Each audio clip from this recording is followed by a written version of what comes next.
It's been two dominant pitching performances in this three-game series versus the White Sox. Friday, Kendall Graveman led the way with a two-hit shutout as the Athletics took game one over the Sox. Last night, it was Chris Sale who shut down the A's as he pitched 8 scoreless innings, punching out 8 along the way. Today, it's the rubber game from the south side of Chicago, and the green and gold are in search of a series win. It's the A's and the White Sox coming up next.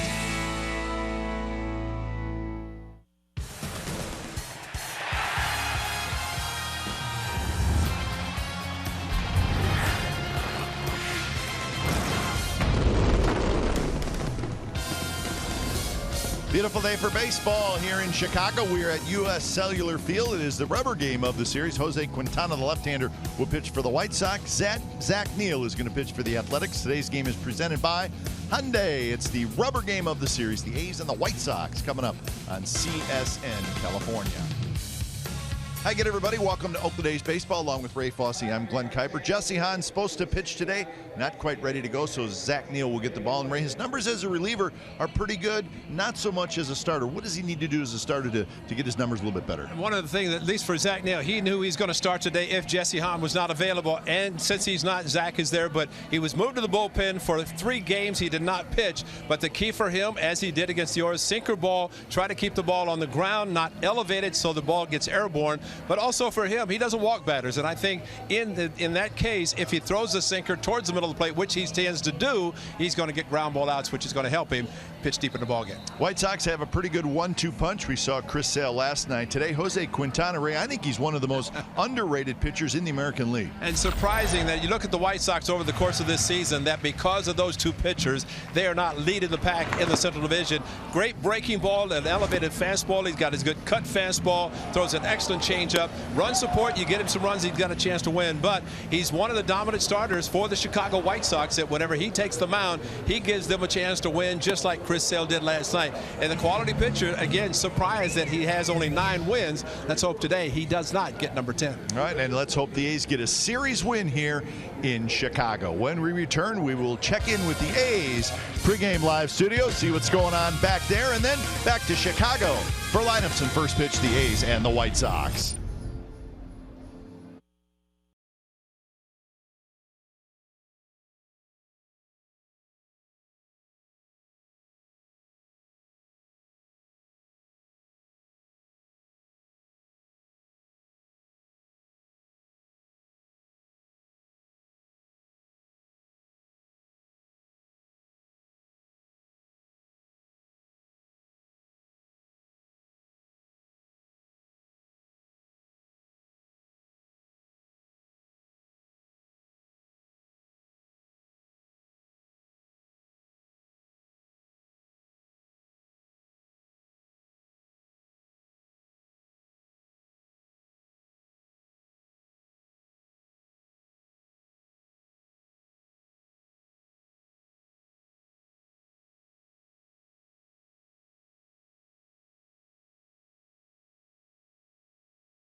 California is brought to you by Jack in the Box. Taste the all-new Jack's Brewhouse Bacon Burger today at Jack in the Box. Limited time only at participating restaurants. By Toyota. Hurry in for Toyota's annual clearance event to get an incredible deal on the 2016 Toyota you want before they're gone. Toyota, let's go places. And by America's Tire. Your low-price journey starts here. Beautiful day for baseball on the south side of Chicago as the White Sox have taken the field. And we are just about ready to roll. Game time weather for today presented by the Santa Cruz Beach Boardwalk. Get to the beach. The admission-free boardwalk is now open daily. See a nice cloud cover, keeping it cool, 72 degrees. And as always, a nice breeze here in Chicago. But no rain today. The rain was here on really Thursday, Friday, and Saturday, but not today. Just nice white puffy clouds above us and very mild temperatures. Lineup today for the Oakland A's. It looks like this. Coco Crisp will lead off, then Smolinski. Marcus Semien hits in the third spot. Chris Davis, he's had a big series, 4 hits, 4 runs scored, and another home run. And Ryan Healy, Brett Eibner, Yonder Alonso, Chad Pinder, second night in a row. The youngsters in the lineup, and Bruce Maxwell gets the start behind the dish. And Jose Quintana, they always talk about him, and actually he had one of them back in April when he faced the Athletics. That is a no decision, and throughout his career, while he is 9-9 on the season, a lot of no decisions. And the A's hope that he does not get a decision today. If it is, it's not want it to be his 10th win, which he's trying for, as we detailed in the open. Good fastball, good cutter, likes to throw his changeup and curveball as well. And a very, very good left-handed pitcher with some outstanding uniforms on today for this Sunday finale. How about that? Wow. It's not the one Chris cut up, is it? Is this the uniform? No. This looks like the uniform of maybe the 1980s. Yep. Yeah, he gets to watch today. So Quintana kicks and deals the first pitch of the game, and it's called a strike. So we've seen a good pitching performance by each team in this series. Graveman on Friday for the A's. Chris Sale last night for the White Sox. Second pitch of the game is lofted high into the air left center. That's J.B. Shuck out in center field, and Shuck makes the catch, and that's out number 1. Jerry Davis is the crew chief, and he is calling balls and strikes today. Drake, Torres, and Holbrook, rest of the umpiring crew. And for the White Sox defensively, Cabrera, Shuck, and Eaton in the outfield. Frazier, Anderson, Sanchez, Abreu on the infield. And catcher, Omar Narvaez.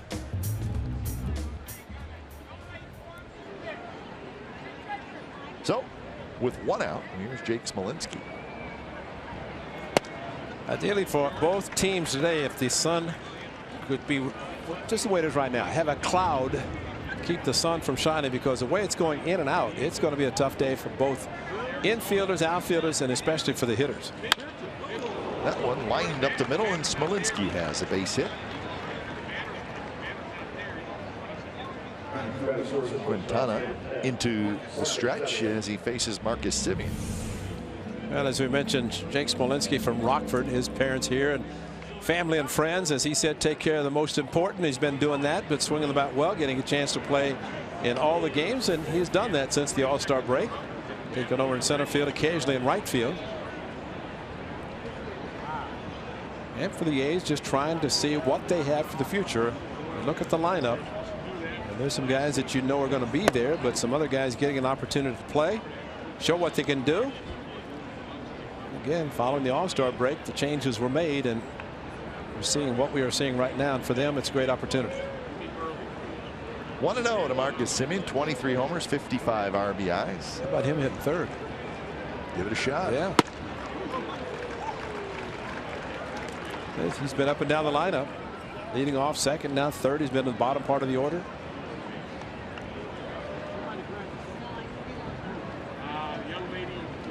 Stephen Vogt not in the lineup today. He's been hitting third quite a bit. Valencia not in there. And that one down the left field line, fair. It bounces to Cabrera, and going to third is Smolinski. Semien to second with the double. Ball was just fair.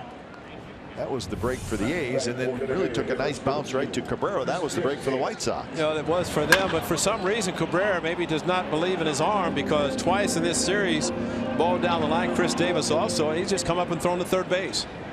Not even a glimpse of a throw to second base, and sometimes you throw to second, he may shut down the runner, but that is not the case. And Marcus Semien just inside the line. So the former White Sox infielder comes back, and he's had a good series against Chicago and continues to play every day. So his baby's born, and he has to shut it down for a couple of days. Chris Davis swings and misses. 257 for Davis with 31 homers and 77 RBIs. Cap, we have talked about these situations many times. This is a gift run. Ball in play on the ground, you're going to score one unless it's back to the pitcher. Of course, Chris Davis would like to do more, but worst case, this part of the game, it's a gift. Latter part of the game, infield's going to be coming in because a different time of the game. See what he has done. 15 for 24. This has been between this, runners in scoring position, the walks, and something the A's really trying to do better from the first 5 months of the season. And probably too for Chris Davis, who's having a really nice year. I think if he wants to go to the next level and be a consistent 100 RBI guy, these are the spots where he needs to make sure he gets this run home. He's not going to do it every single time, but he needs to get a little better at it, because he has a chance to be a 40 homer 100 RBI. Absolutely consistently. He has the power, but I mean, just a ground ball scores a run, and that could be big in the first inning. 2 pitches outside. Conversely, it'd be huge for the White Sox if they get out of this. I mean, they're pretty much conceding 1 run. See what happens if some ground ball is hit. Of course, that would be the second out, assuming it's an out. But you have the infield back. That's just to lick your chops and say it's a good chance to get a run. Got him swinging with a fastball. 94 miles an hour, and Quintana gets a big strikeout. They wanted to go inside, but the fastball was up and away. Look at the target, look at the location. And actually, Chris Davis has the big aggressive swing, and that's one thing. It's not a fault of his. It's something that he does consistently. And sometimes it's a little bit harder for a hitter not to swing that hard. Unfortunately, it didn't make contact. So Quintana trying to buckle down here. He's done that this year. That's why he has such a good ERA. 4th best ERA in the American League for Jose Quintana at 2.85. Facing Healy. Healy is 2 for 9 in this series.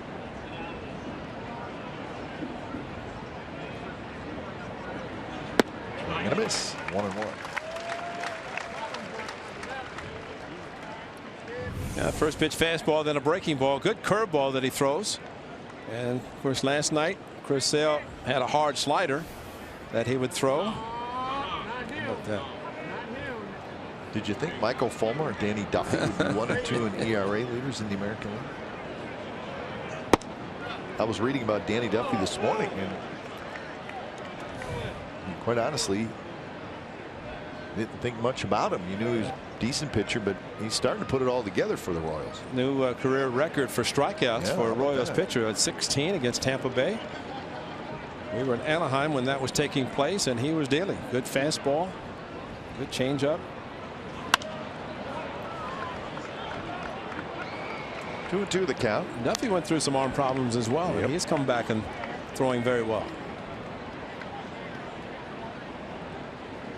One of those pitchers that can't wait to pitch against the A's, like Kobe Lewis and certain guys that just feel that they pitch well against the name on the front, named Oakland, versus the names on the back, because teams do change. But sometimes a pitcher has a lot of success against certain teams. In the dirt, blocked nicely by the young catcher Narvaez. But he's done a couple of times with the runner at third base, and with a breaking ball, good technique, and that's what you want to see if you're a pitcher. It allows you to throw the curveball into the lower part of the strike zone and even in the dirt.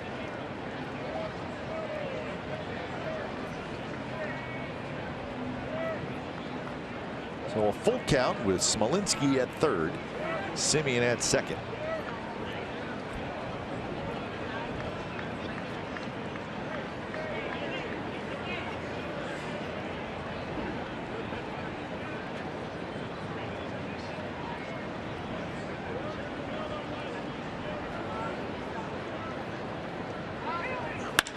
Line drive to center. Shuck going back. Shuck reaches up and he hangs on. Isn't that how the game ended last night? Yes, it was. A little bit farther, but still a great catch by center field last night. Eaton. They moved Eaton to right field. Shuck in center today, and a great catch. So the A's are denied a couple of runs here in the top of the first.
Bottom of the first, here come the White Sox. Their lineup has Eaton, Anderson, Cabrera, Abreu, Morneau, Frazier, Narvaez, Sanchez, and Shuck.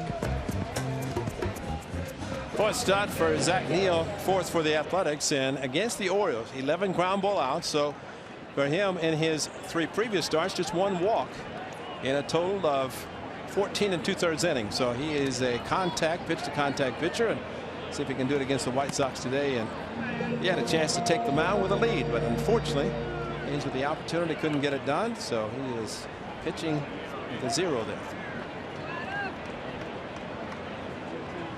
So Eaton, Anderson, Cabrera, the first 3 hitters for the White Sox. Left, right, and a switch hitter. And bounced into right field, and that's a base hit for the speedy Adam Eaton.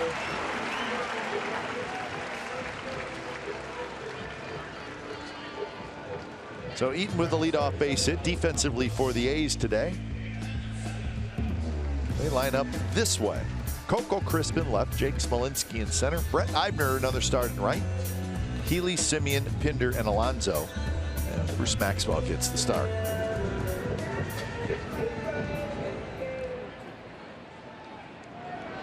So here's Tim Anderson.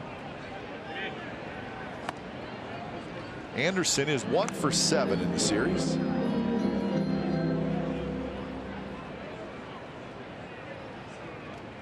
White Sox let Jimmy Rollins go earlier this year when they figured Anderson was ready. Playing in AAA. Tapped over the mound and hits the mound, and it pops off the glove of Semien. Eaton's going to head around second. He's going to go to third, and the White Sox are in business. I think everything was fine until that ball hit the mound, and it just kicked up. And it almost looked like, Ray, not only did it kick up, but it picked up a little speed, a little topspin to it. Top spin once it hit the dirt, you're right, because Semien was going over it, maybe even catch the ball, tag, and the bag and get 2 instead. Center field, first and third, nobody out. So Anderson doing what really should be trying to do. It's right there is when it took the top spin and off the glove of Marcus Semien. Maybe all he would have gotten, and who knows, maybe not even a force at second with Eaton speed. And there's Melky Cabrera. attempt to Alonso. Coming to the plate, and the tag. Got him. Eaton went in with the head first slide. Maxwell on the tag. White Sox will check it. You never know with these plays at the plate with guys trying to reach their hand around, avoid a tag. Well, and also, as far as Maxwell setting up, that he didn't have the plate blocked before he caught the baseball. Take a look at it just to see, and it looked like he was out in front. Maxwell, he's going in towards first base, and then I think that part is okay. It's just a matter of whether he was tagged or not. And they say they're going to call him out. Let it stand. So that's a good opportunity for the Athletics to get out of the inning.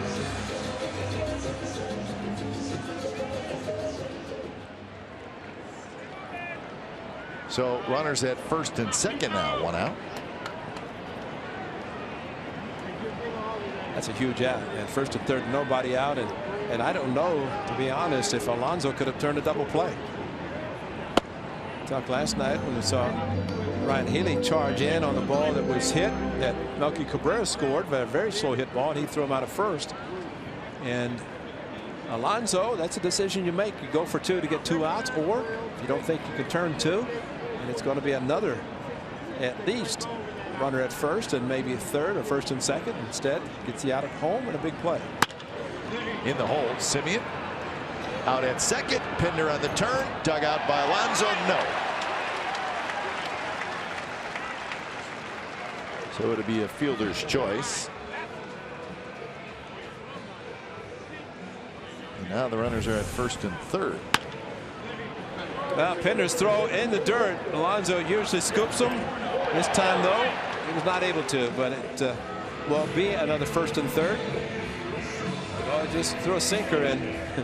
It's kind of interesting when we talk about catchers joining a ball club and learning a pitching staff. How about a first baseman learning an infielder's throw? Yep. And for Alonso, he's done a remarkable job on the left side of the infield with guys and being able to pick a lot of low throws. But this time with Pinder, and I'm sure he's upset. Here's Morneau, and that's going to hurt. The A's inability to turn a double play is going to cost them 1 run. Smolinski falls at the base of the wall. Abreu not running very well, so he'll get to third and stop there. And the White Sox lead 1-0 on Morneau's double.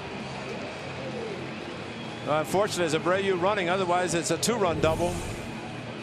But the pitch left up and away, and that's Justin Morneau right there. That he goes opposite field, and you're right. The chance to turn the double play to get out of the inning did not happen. Jake Smolinski slipped on the track and then fell again, couldn't find the ball, but fortunately Abreu had shut it down between second and third, and Joe McEwing had no chance to send him.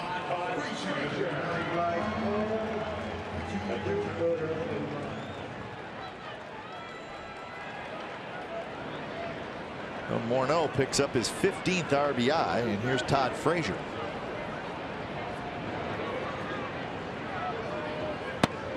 Well, it's the little things, huh, Ray? And again, that the double play not turned. It's not an error. He's got an out, so it's not going to show up as a mistake in the box score. But clearly,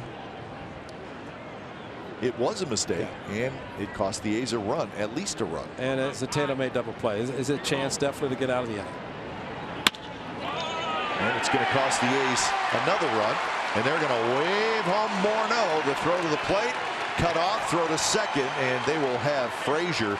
Tags him there, but not before Todd Frazier with a 2-out, 2-run single. So the failure to turn the double play cost the A's 3 runs.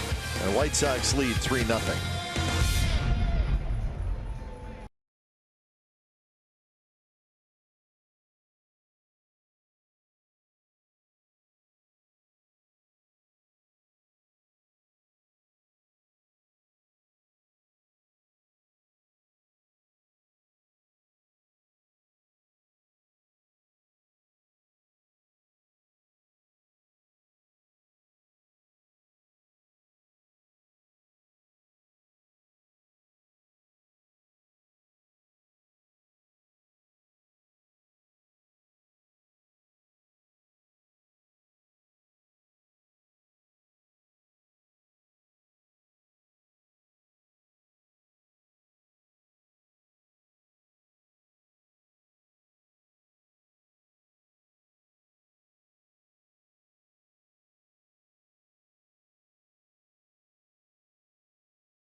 they lead the A's 3-0.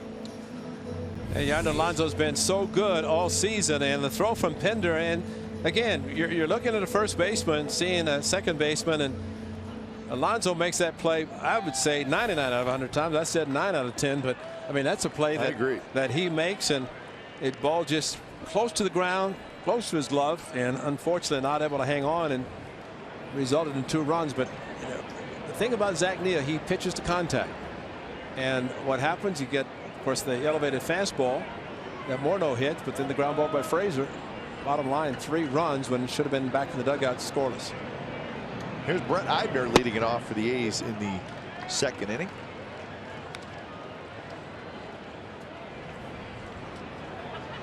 So a frustrating first inning if you start thinking about it. The A's had 2nd and 3rd and 1 out, could not score.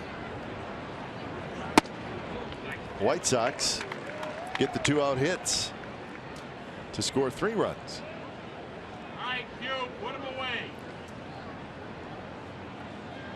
Eibner's career numbers, or not career, combined numbers, excuse me, with the Royals and the A's.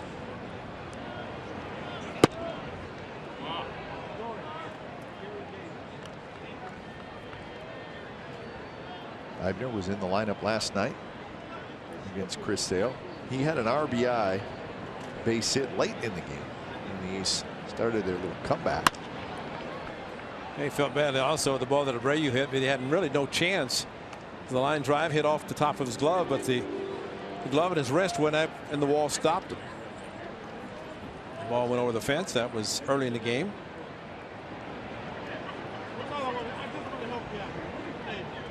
One and 2 the count. Jose Quintana kicks and deals up and away, 93 miles an hour.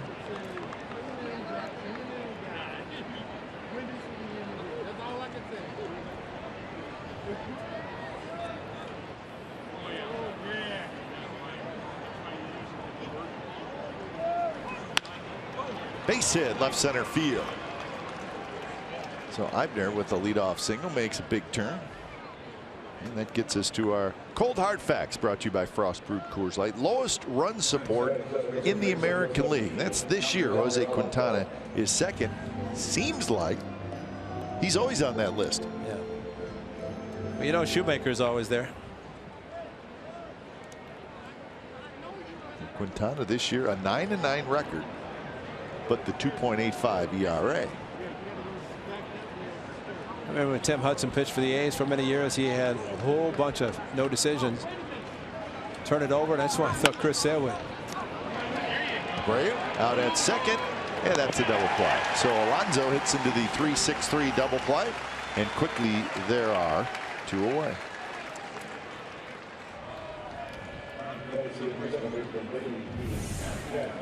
This was tailor-made right to Abreu, who's known more for his hitting, but turned it nicely, started the double play, went back to first to cover, keeping the pitcher out of the play, and not much anybody could do except get back to dugout. It's just a matter of placing a ground ball that went right to the first baseman. So back to Quintana. Right, the no decision thing is, well, it's just not fair. Since 2012, 58 no decision. That's the guy right behind him, now a teammate. But in 2014, he was 9-11 with a 3.32 ERA through 200 innings. Last year, 9-10 with a 3.36 ERA, 206 innings. Well, to the point that I started to say about Chris Sale, he almost didn't get his 15th win last night by not pitching the 9th inning. Quintana might stay in as long as he can. Pinder strikes out, a couple of strikeouts for Quintana. White Sox lead 3-0.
Baseball on CSN California is brought to you by AAA. Get a free A's cap with a new AAA membership. Visit a participating AAA branch by August 30th. Restrictions apply. That's the red line, shooting right by U.S. Cellular Field. Take that if you so desire. You take the soft serve, I bet, right? Oh, man. I know I would. We had an off day here a couple of years ago. Getaway day. And I went for a walk.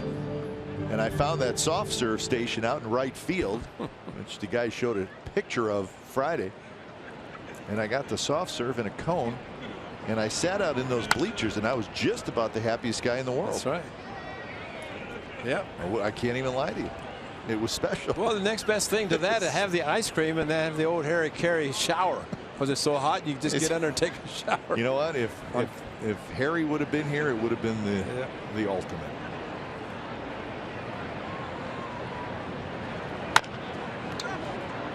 Narvaez grounds out as Alonso will step on the bag.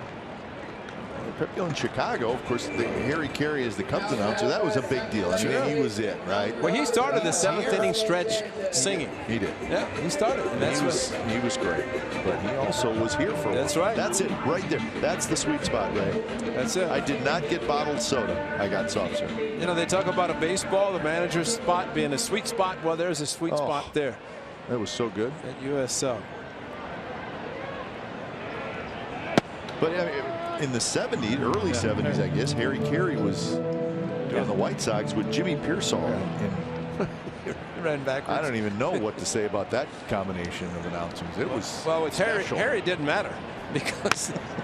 But I remember meeting Harry Carey for the first time when he was a broadcaster for the White Sox. So that was. It didn't say. He was here with, but I listened to him with Jack. He wasn't here a long time for the White Sox, but a while. But I listened to Harry and Jack Buck at St. Louis. I grew up a Cardinal fan. Yeah.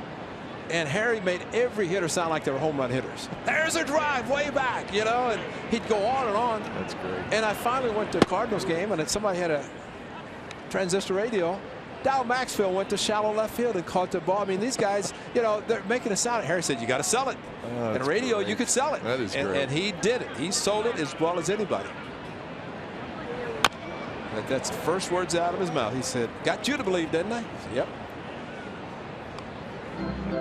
Old Sportsman's Park. The Cardinals have had, we're going to see the 3rd stadium in St. Louis next weekend. That's right. Beautiful. Busch 2. Pretty new stadium there in St. Louis.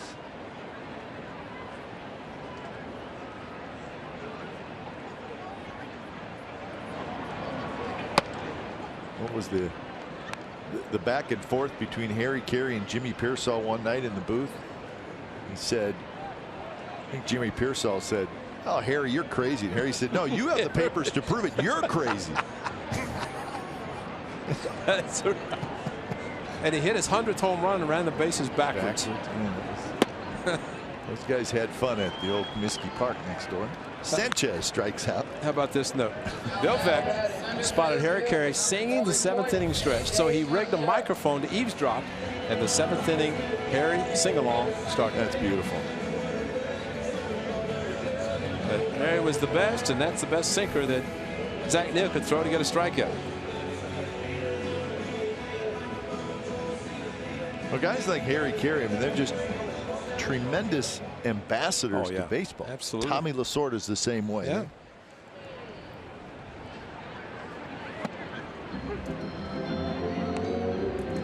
Well, Harry would enjoy what's going on the north side of Chicago this year. The Cubs are having a terrific season, best record in all of baseball. 78-44 of the Cubs. Pinder grabs a nice hop, throws to first. So a good inning for Zach Neal. 3 up, 3 down, couple of ground ball outs. 3rd inning coming up. 3-0 White Sox.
California is brought to you by Black Bear Diner. Feed your inner bear.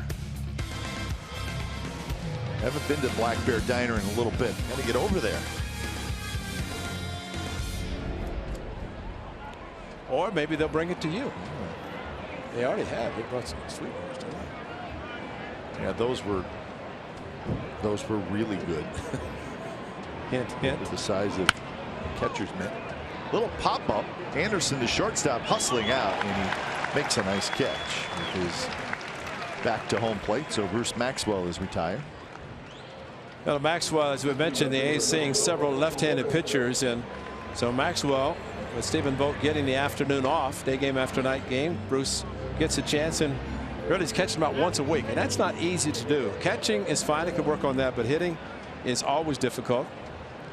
As we saw his father pacing in Oakland looking for his first hit, didn't get it till he got to Cleveland. But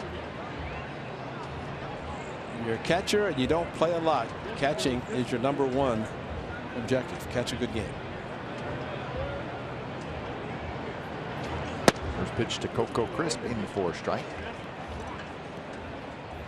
3-run first inning will help a pitcher so much. Just changes everything. Make a mistake to a hitter with nobody on base, so he gives up a home run. But we have a scoreless game, which it should be. A whole different story, but White Sox going 3 runs with 2 outs.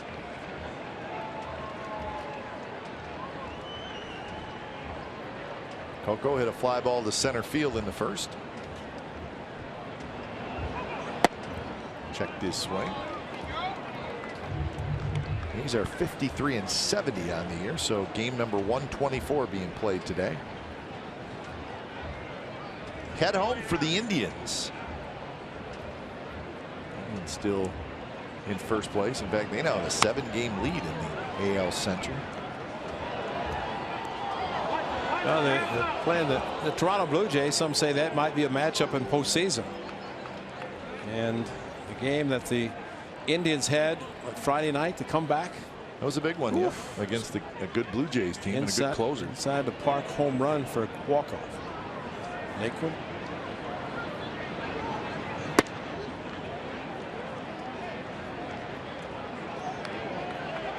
So the count 3-2. Did somebody think that was a strike? I think the batter did. Coco said, "Oh, okay, it just caught the corner." Yeah. I thought it was ball 4. Yeah. Oh, yeah.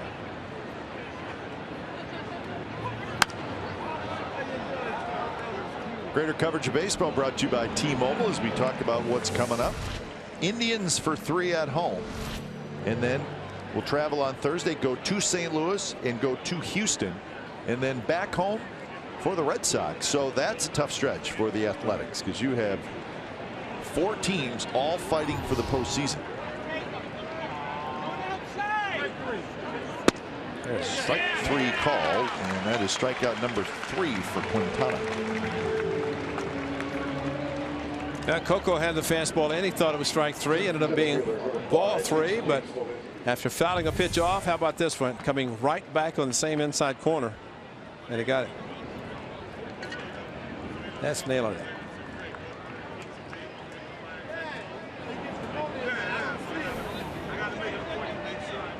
So 2 outs here in the top of the 3rd.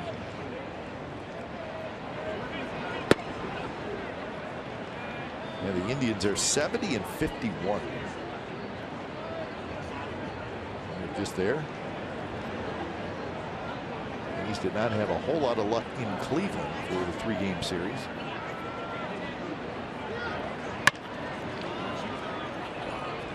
Todd Frazier was playing far to his left, and it was a good move by him. So a little bit of a shift there. Frazier takes care of it, and that's a 3-up, 3-down inning.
colors with a Sunny Gray fleece blanket is presented by Xfinity. On Monday, September the 5th, you can be one of 15,000 fans to take home this green and gold fleece blanket before the A's 1:05 p.m. Labor Day matinee against the Los Angeles Angels. Should be a great giveaway. Get your tickets now at athletics.com/tickets.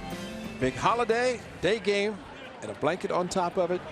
Hope you don't have to use the blanket that day game, but No. Labor Day, no. Start to get nice. You can take it home and use it that night, or maybe in the wintertime. But a great giveaway. And hope Sonny Gray, speaking of him, hope he's doing well and with the A's and seeing if he can maybe make a start before the end of the season. Because, kind of like you said, if you know before you go into the offseason that everything is fine, makes it an easier offseason. You can prepare for next spring.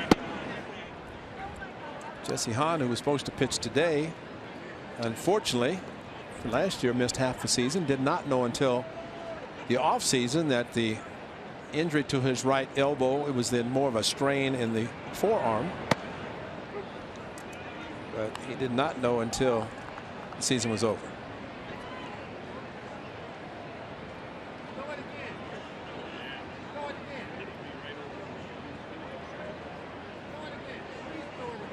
One and two the count to the leadoff man, Adam Eaton. And fouled right back over top of the backstop.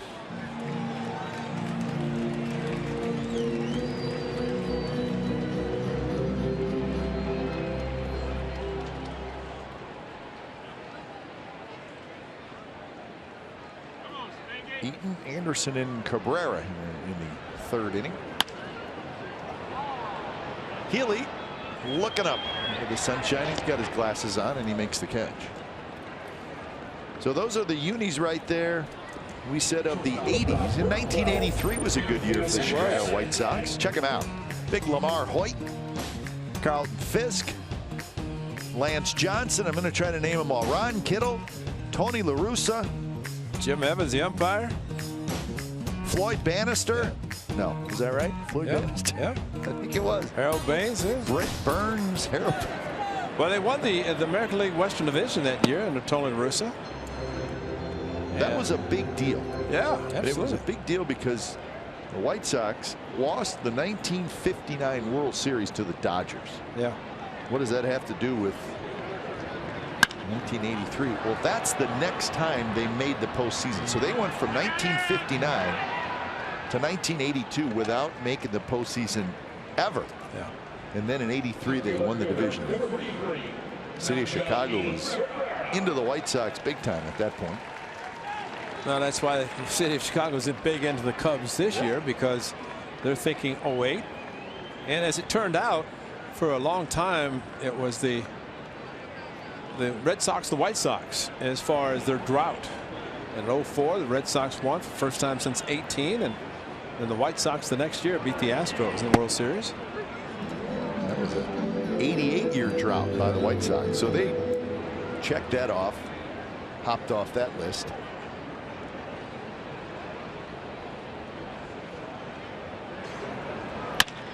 Up the middle, Simeon ranging to his left. Nicely done. And another good inning for Zach Neal. He's retired 6 in a row. Fourth inning coming up, 3-0 Chicago.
of Market Game Live in HD on over 400 supported devices. It includes a free subscription to AtBat Premium, the #1 app for live baseball. Blackout and other restrictions apply. Visit MLB.tv for details.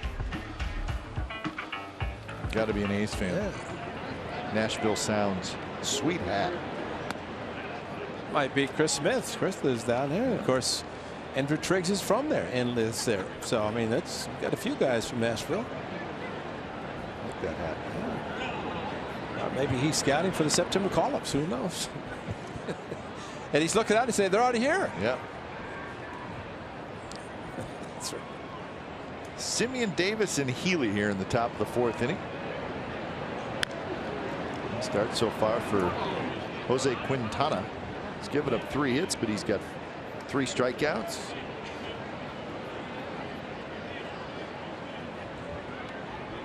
White Sox did the right thing with Quintana like they did with Sale. They signed him to a long-term contract very early in his career. And he's turned out to be a very, very good pitcher. Hit well to right field. Eaton hustling back. Eaton near the wall, and it's off the wall. Well, Marcus Semien will have a double, his 2nd double in the game. If he'd done that last night, Eaton, who knows what would happen in the 9th inning on Pender's ball. But there's the difference right there of an outfielder. Eaton plays a lot of right field, but this ball is slicing a little bit, unlike center field where the ball Pender hit last night straight at him. This ball is slicing a little bit. He goes there and it gets a little bit turned around and actually has the ball go off the fence. And I think he thought maybe he ran out of room, but had a little bit more. Last night he banged up against the wall right center, or left center made a catch, but Marcus Semien, 2nd double, he'll take it leading off this inning.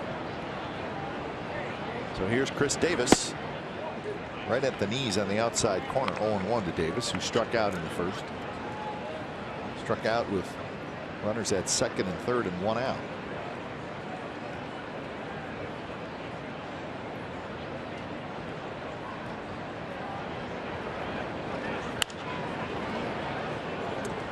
So this is how the game ended last night. Chad Pinder, 3-2 cut fastball from David Robertson. So Pinder in his major league debut. Sale, Robertson, and a robbery by Eaton in center field, and pulls it. It's a 3-run home run. A little bit farther, it's a 3-run home run. A little bit farther than that, maybe it's over his head, but Eaton made a great play. And now Eaton in right field today. I guess that was not good enough to get him back in center today.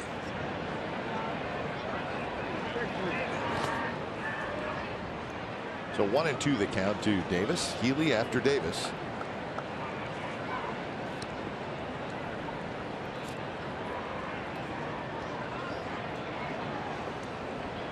Davis 4 for 8 in this series. He's scored 4 runs. He's got a homer, a double. All right, Q, put him away. Put him away, Q.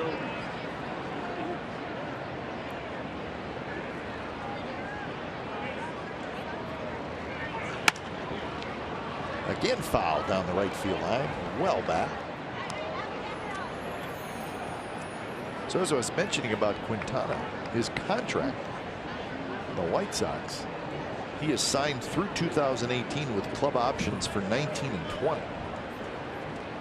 So he has a chance to be with the White Sox 4 more years after this year. That's not bad.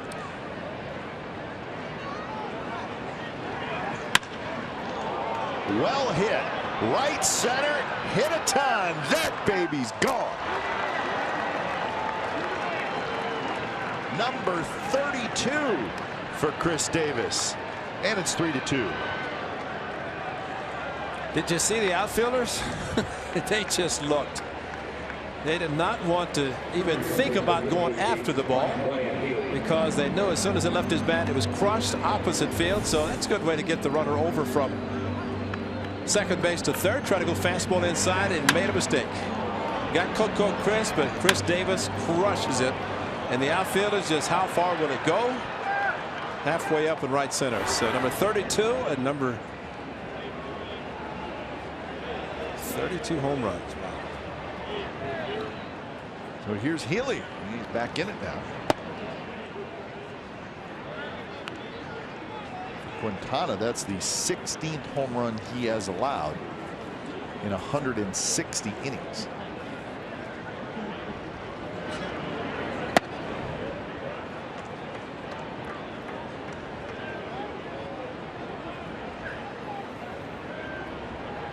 Chris Davis now all alone, 3rd in the American League in home runs hit. Moving past the White Sox Todd Frazier. I saw Encarnacion's name on there. He crushed one in Cleveland last night. For the Blue Jays, they hit a few home runs. 15 allowed last 15 starts. One in his first 10. Yeah, the total number is really pretty decent, but a lot lately.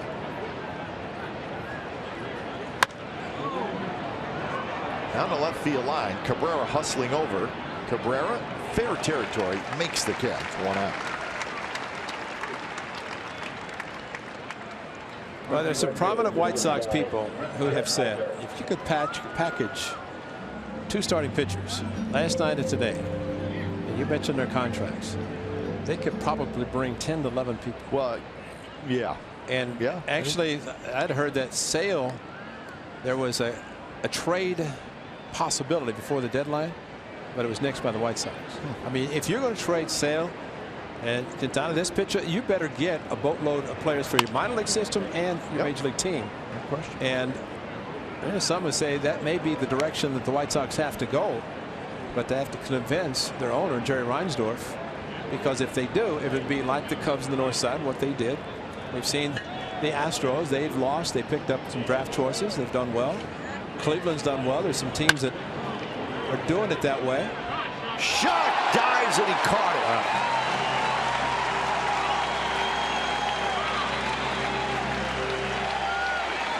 J.B. Shutt putting on a show out in center field. Well, that's a gutsy play, because if he misses it, he did not, which fortunate for him he didn't, but if he does, leaving his feet, that ball goes all the way to the wall, and he stretched out and made a tremendous play, and more power to him. That's completely leaving his feet. And you know what? He might have left his feet cut because he's going to get by him anyway. And by diving, catching the ball, maybe that was his only option, because it did take off the bat of Eibner, kind of hooking on it. So 2 outs. Here's Alonso.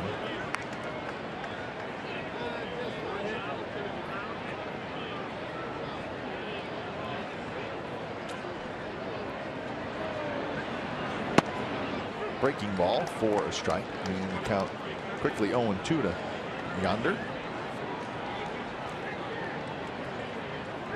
3-6-3 double play by Alonso in the 2nd inning.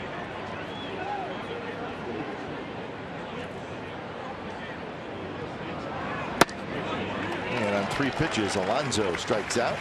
But the A's are on the board thanks to Chris Davis and home run number 32 on the air. Nothing cheap about his home runs. So bottom of the 4th coming up. White Sox 3, A's 2.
Two, the White Sox lead. Chris Davis inches the A's a little bit closer.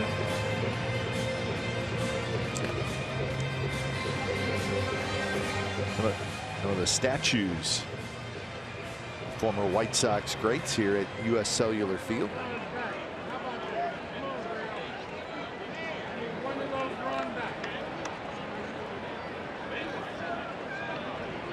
Jose Abreu to lead it off. And the first pitch a little bit inside. Abreu reached on a fielder's choice and scored in the first inning.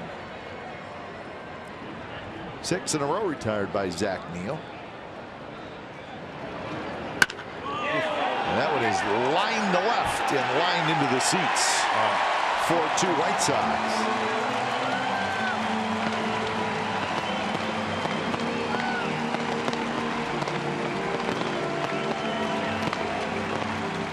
So home run number 16 for Jose Abreu.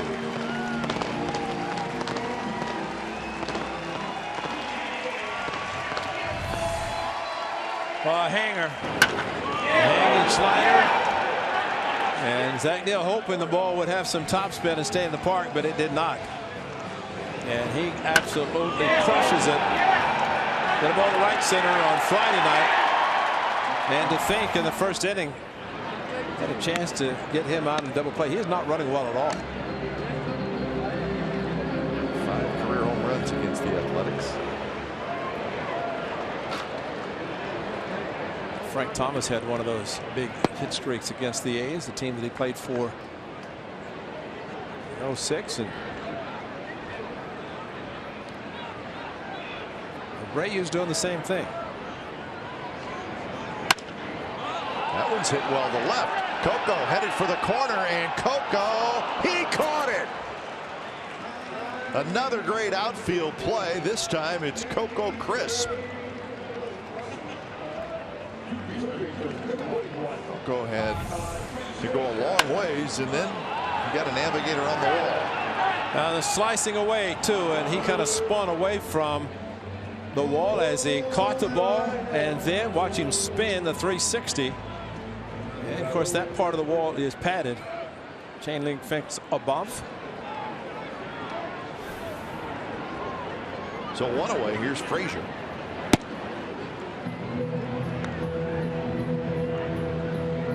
Frazier had a 2-run single in the first inning. It was a big hit. So he now has 76 RBIs. Frazier came over in that big trade in the offseason, 3-team trade.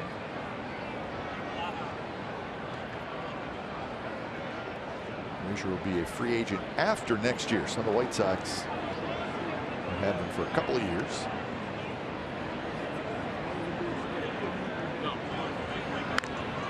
Bat goes flying. And that's a foul ball, and so is the baseball. Yeah, for Frazier last year in his hometown of Cincinnati, a team that's playing for won the home run derby as the game was played in Cincinnati. Went back to defend it this year in San Diego. But between Jay Bruce leaving, Frazier, different ball club in Cincinnati, that bat farther than the baseball.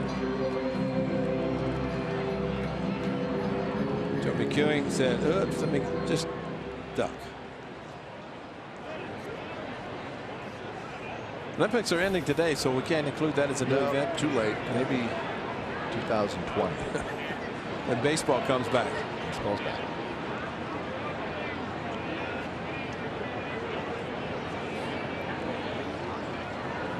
Swing and a miss. Off-speed pitch. Last year in Cincinnati, Frazier had 35 home runs.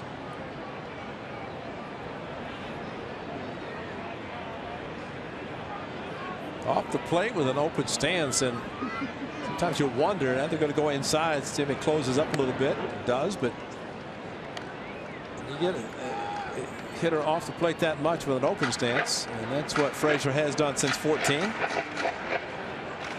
95 long one. Nelson Cruz, of course, Mariners top of the list, along Chris Davis, of course. David Ortiz, who says he's retiring. Simeon dives, just missed it. Well, Frazier's got a couple of hits.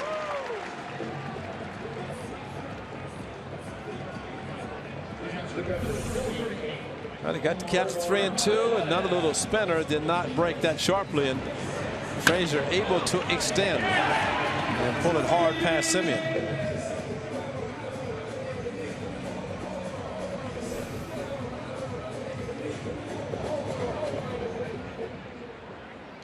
So 6 hits now for the White Sox.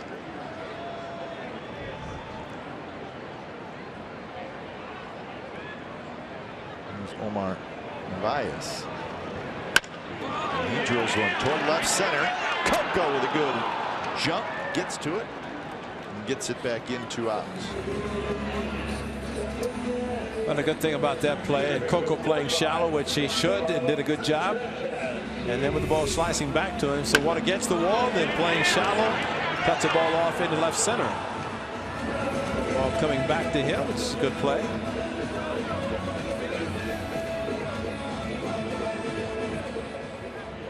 So with 2 outs, Carlos Sanchez will hit.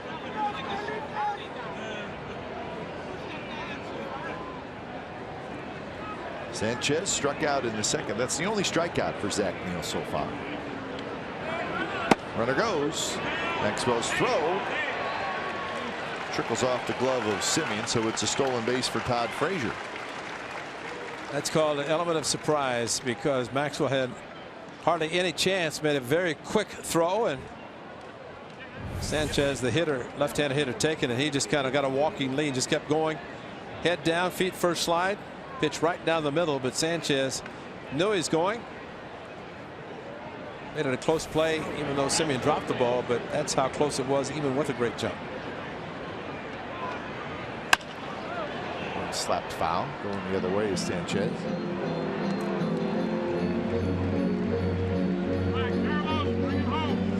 There's Brett Lawrie, the normal White Sox second baseman, but Laurie's on the disabled list.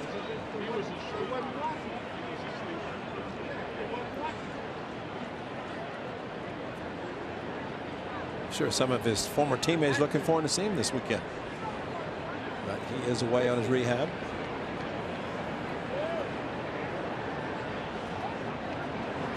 You know, it'd be fun to watch is for Brett. Have a camera on Brett Lawrie going into the minor league locker room in one of his rehab assignments and just getting everybody ready to play. Oh yeah, that'd be interesting, wouldn't it?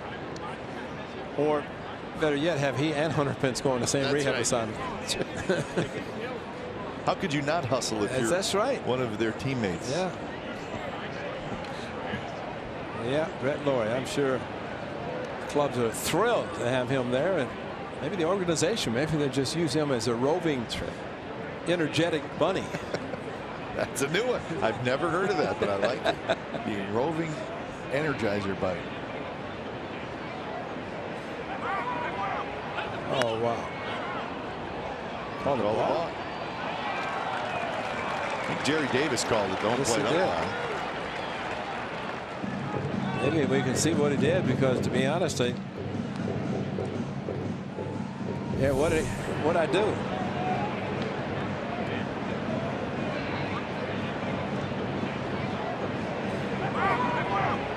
What did he do? Did he move something? Yeah. I don't know, something. He may have. Yeah, I don't think it was the hands. Maybe his leg a little bit. I don't know. Huh. Well, he doesn't know. That's why he's trying to find out. Can't argue balk. Can't find out.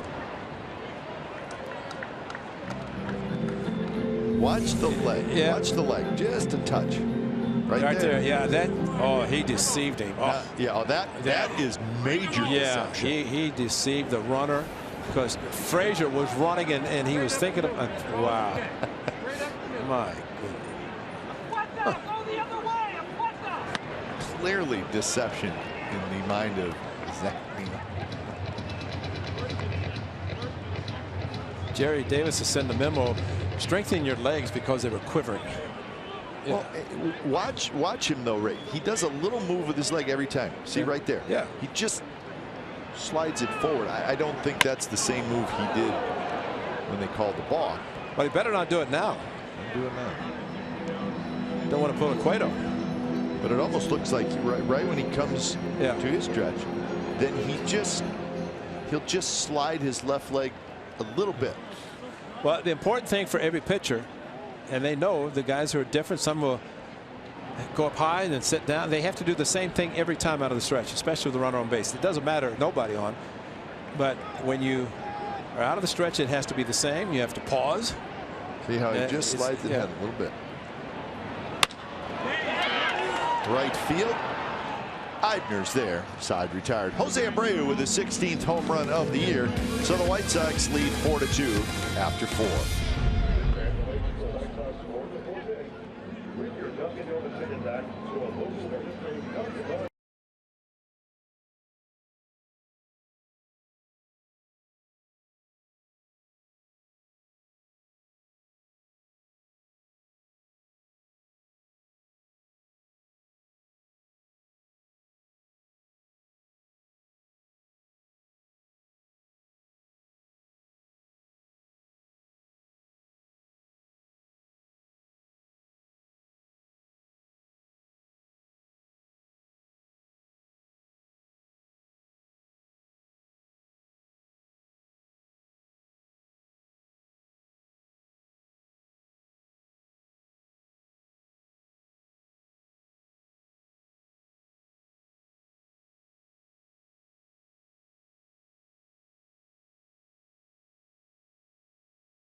Bay Area Hyundai dealers. Great deals on amazing cars are going on now at your Hyundai dealer. Visit buyhyundai.com today. White Sox 4, A's 2, top of the 5th, the rubber game of the series. A's will be heading home after the game. Hinder on the first pitch is retired, 5-3. So 1 away. White Sox will stay home. They're going to have a off day tomorrow, and then they will stay home all next week, or all this week I should say. 2 versus the Phillies Tuesday and Wednesday, and then the Seattle Mariners come in for a 4-game series. So a nice long homestand for Chicago. How about this guy? Gabe Morrell told me on the visiting side the Phillies are coming in tonight for the off day tomorrow here. Really? So then they're going to play the 2-game series. So off day in Chicago. Yeah, off day at Windy City.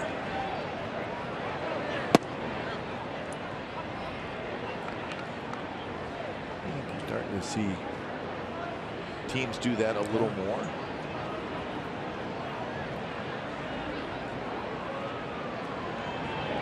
Leave home for a road trip, and say for example you have a series starting, some road trip starting on a Tuesday, and you're playing at home on Sunday. Used to be you'd always leave on Monday. That's right. And a lot of teams still do that. Some teams are starting to leave on Sunday after the game, and you spend the off day in the visiting city, but it's a full off day. You're not traveling. So But I can understand coast to coast, but Philadelphia to Chicago, well, that's true. You know, it's pretty good travel. But I guess they figure get in a 1-hour time change, which is not significant. A's have done it a couple of times, leaving on a Sunday to New York with the Tuesday, Monday off. That's a 3-hour time change, and you go from the west to the east. That's a little bit more difficult, it seems. 3-2 to Bruce Maxwell. On the ground to second, scooped up by Sanchez. Maxwell is 0 for 2. So after giving up the Davis home run, Quintana has retired 5 in a row. Ray, you had started an interesting thought process about the White Sox. What do they do? Do you trade Chris Sale and Jose Quintana? If you did, you could get 7 or 8, 9, 10, who knows how many players back. And I think there's a legitimate argument to keeping them as well. Oh, absolutely. You have these 2 all-star pitchers signed for 3-4 more years. And how many teams have 2 all-star caliber starting pitchers. I agree. Top of the rotation guys, and they had hoped Shields would be at least 3. Sure. Rodon could be in there, but no, I agree. You So build that's around the tough part. You build around your pitching. They've signed Robertson, 4-year deal. He's got a couple more years as their closer. So it is attractive as it may sound to get 3 or 4 or 5 players back. You can see the other side too, hanging on to these guys. Just let them pitch you to the postseason is what you hope. Anderson dives, it ticks off his glove and rolls into shallow left, so a 2-out single for Coco Crisp. Well, the theory about that, and it's a good point that you make, because you have 2 guys that you know can pitch. Yep. You're trading them maybe for guys that you hope can pitch or play. That's exactly. And you know, are they suspects or prospects, or are they good enough? And it's a good one. Anderson was not going to throw out Coco Crisp, but you know, that's kind of the dilemma. The one thing that, and we'll see what happens in the collective bargaining agreement, but the qualifying offer refused, you get a draft choice, but you know, do you not sign somebody because you're going to lose somebody you have no idea as a draft choice what he can do? Yeah. I mean, he's not even a pro yet, but you know, but having 2 established major league pitchers, then yeah, it's something that you can look at and say you can build around them, and they're 2 very good guys, especially with their contracts. Smolinski gets his second hit. He's played well and coming back to his home area. As we mentioned, Rockford, his parents are here, and so his dad last night wearing the number 5 Smolinski jersey. So Jake's got the support of the family here. Here comes Don Cooper, the pitching coach, probably saying, hey, you got 2 outs. What are you doing? And Coop does not mix words. Well, they also know Simeon is the hitter. Simeon's got a couple of very hard hit balls off, a couple of doubles. And see, you know, in the case of Don Cooper, he's what 14th season pitching coach, and Robin Ventura. Basically, they want to know, they being Cooper and Ventura and the staff, what's the direction? Yeah. And you know, we talk about Mike Ilitch, wonderful owner of the Detroit Tigers. He wants a winner, and he's spending money to try to do it. I couldn't believe that somebody told me the chairman here, Jerry Reinsdorf, at his age. It's surprising. So you start getting up in the years, you start saying, well, do we want to reverse and take 2 or 3 years? I may not be around to watch the success. And for Jerry Reinsdorf to win his first championship as an owner of the White Sox in 05, of course, with the Bulls, he's won, what, 4, 5, something like that. But you know, he wants to see his White Sox have success also, especially considering the team on the north side. Pitch to Simeon is low. But you also, I think, too, that what you're talking about now is that called desperation? Well, it may be a mild case of it, right? But you got to be careful when you start making decisions just based on we need to win, and we need to win really, really soon. Right. Yeah, you've got to. I think of the Royals. I know Ned Yost talked about a couple of years maybe, but they went to 14, lost 1 and 15. The Astros, you know what they did last year, probably ahead of their schedule, what they anticipated. But when you have success, you need to build on that success, not go in reverse. But pitching is always prime. You have pitching, you can build around it. Teams are always looking for it, as they were at the deadline. You know what Don Cooper probably said, be careful inside. You've already made a mistake to one power hitter. Don't do it again. If you go inside, get off the plate. Shallow left field, Cabrera coming in, and he makes the catch. Melky Cabrera is actually seemed to be playing fairly shallow. Yes, he was. And that helped him out, and the A's do not score.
How about J.B. Shuck playing center field, and he has already had a great. This Ryan Healy looked like over his head, reached up, caught it, and saved a couple of runs with his daring drive to center field. And how about this one off Eibner? Just left his feet, stretched out to his right, and caught a ball. If it's by him, it's extra bases. Actually, 2 of them are extra bases, but instead,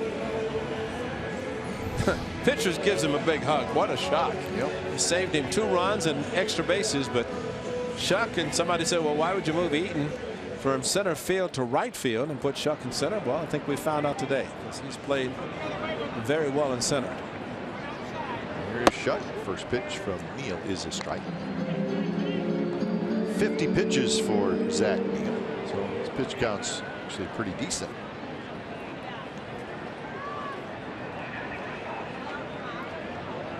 Through 74 in his last start. That one's popped up toward Yonder Alonso, the first baseman, and he has it. So Shuck is out. Pretty good ratio, 14 balls, 37 strikes. And boy, you hate to revisit it too much, but the failed double play in the first inning. That's right. I'm going to say, I don't want to be talking about it in the post-game show. Cost us 3 runs.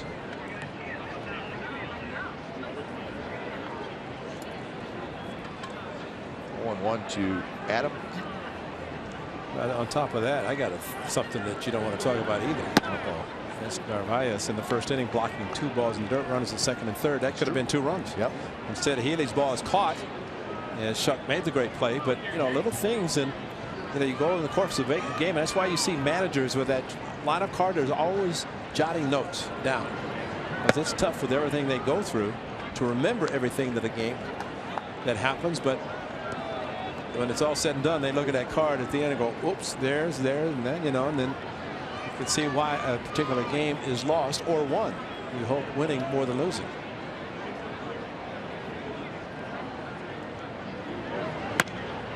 But also 2 plays that you're talking about are a failed double play and catcher's block with guys at third that you would not see in a box score. Absolutely. No. Just won't see it anywhere. You sit in my scorebook, but that's as far as it goes. But it's true. If you think about it, you're talking about 5 runs. Absolutely. Difference of 5 runs. You're right. That's a lot. Yeah. Gave up 3 and they saved 2. A little bit high to Adam Eaton. And Kev, that's when you look at the end of a season. That's why you're going to see teams playing in October. No question. That make those plays. No question. They turn the double play. They come up with a hit with runners in scoring position, 2 outs. But it's one of those magical seasons that you have.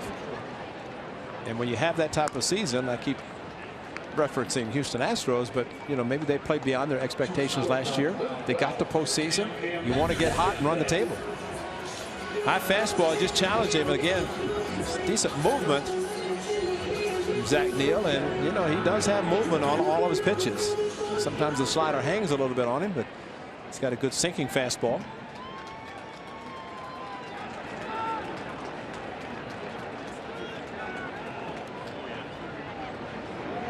Would you agree, Ray, if when you start talking about the postseason and teams that get there, that playing well and for let's just say for a young team, playing well and getting to the postseason is kind of step 1, a huge learning for a team, kind of learning how to win in a pennant race and then getting to the postseason. That's one. And then the second one is when you learn how to win in the postseason. Right. And then you're kind of golden. Right.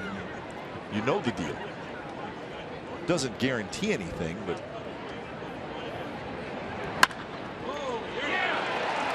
Anderson shoots one down the left field line. We'll see if Anderson tries for 2. He will, and he'll make it standing up. 2-out double for Tim Anderson. He's got a couple of hits today. It's just hear the sound of the bat as a breaking ball hit a little bit towards the end, but got out in front and hooked it. And with his speed easily into second base, but there's a breaking ball that just kind of floated, stayed in the middle of the plate. And if you have it the sharp breaking ball that goes away, he may miss it completely. This time just hits it towards the end of the bat. To your point about that, and that's why 2 pitchers at the top of the rotation, you get to postseason. That's why clubs talk about having 3. You need 3.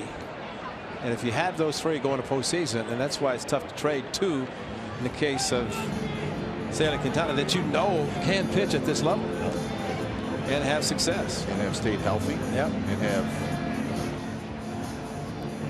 pitched well, and you know they're going to pitch well. So if you build around them, you get some offensive support. I think we're just all shocked to see the way they played in the season. And then all of a sudden 20 games under 500 after they played the first 33 games. Yeah, we certainly don't see the White Sox that much. Yeah. So you sort of look at the numbers and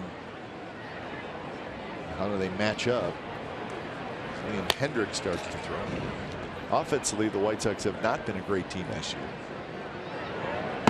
They're averaging under 4 runs per game.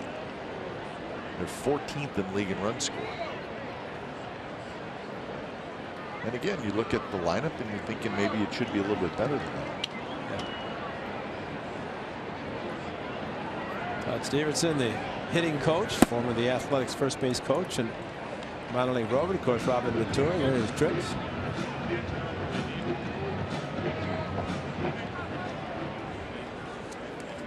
Todd Stevenson. Todd Stevenson. Tricks.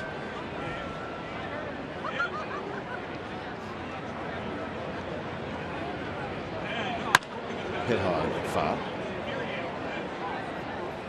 Trick was great. You'd sit and talk to him and he'd tell you a couple stories and you'd be, man, really? And they would be great stories and you'd be like, that is awesome. And then about 5 minutes later you'd stop and go, I don't know if I believe that story Trick just told me. I don't know. And he'd be laughing. Yeah. I think he got me. Another former, Greg Sparks, the assistant hitting coach with Trick. He's here now with the ball club. 2-1 to Melky Cabrera, who has reached on a fielder's choice and grounded it short.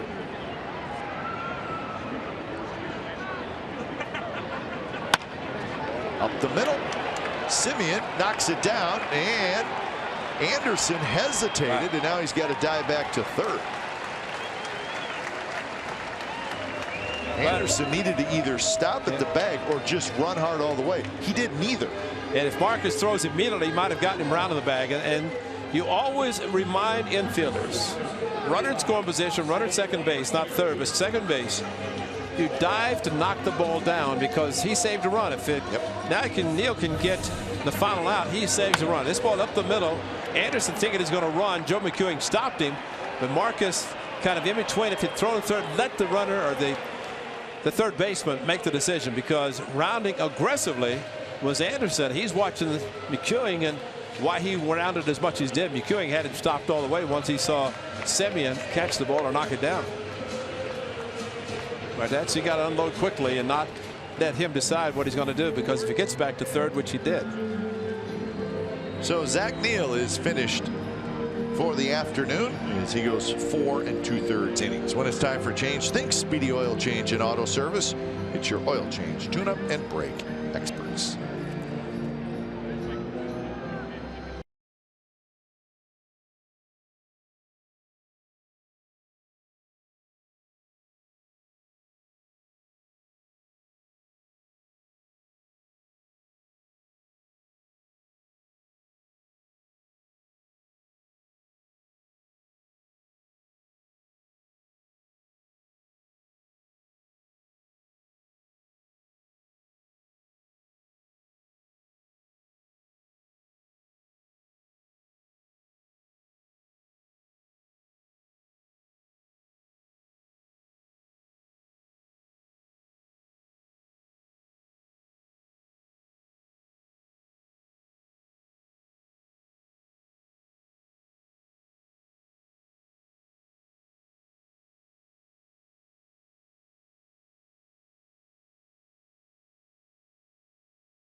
the 18th Annual Breast Cancer Awareness Day, presented by Zevia, the zero-calorie soda, and supported in part by Athenia Bottled Water, Sutter Health, Nelson Staffing, Comerica Bank, State Roofing Systems, Drake's Brewing, and BDA. Prior to the game, 10,000 fans will receive breast cancer awareness wristbands courtesy of Zevia.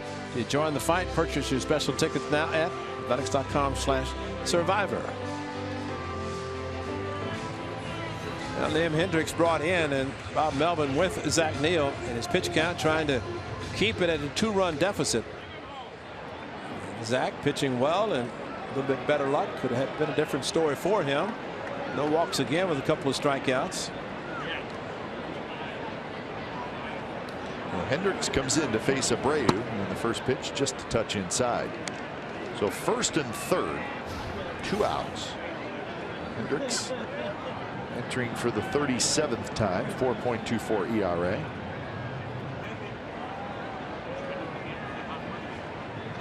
Runner goes on a huge jump, and Cabrera will get a stolen base.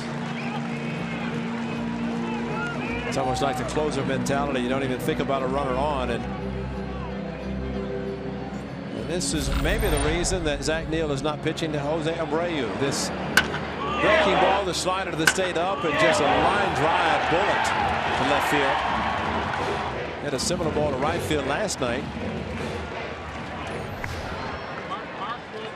And the problem here with the lack of speed of Abreu takes away a force at second. So the infield, if the ball is hit, and have to go for Abreu and hope that he is not able to run fast.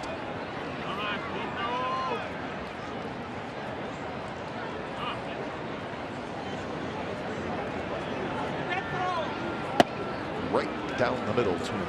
Well, you can also pitch careful to him if you want. Justin Morneau, the on-deck hitter.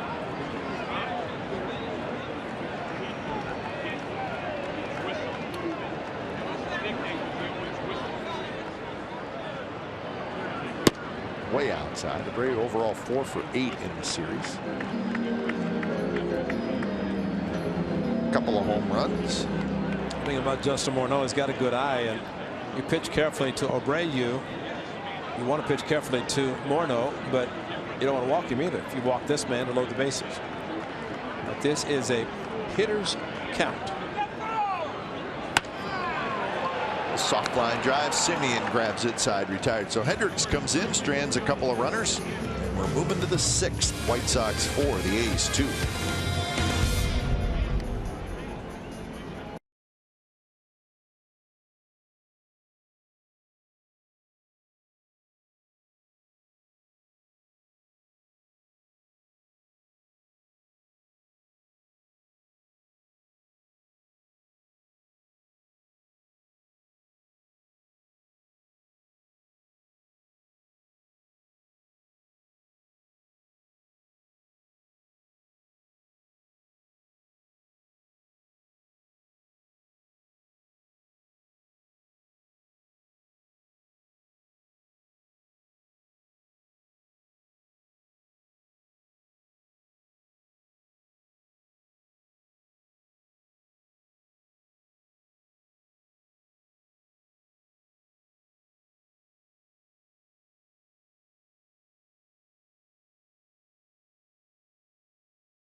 For the A's 2. Some A's fans in the house.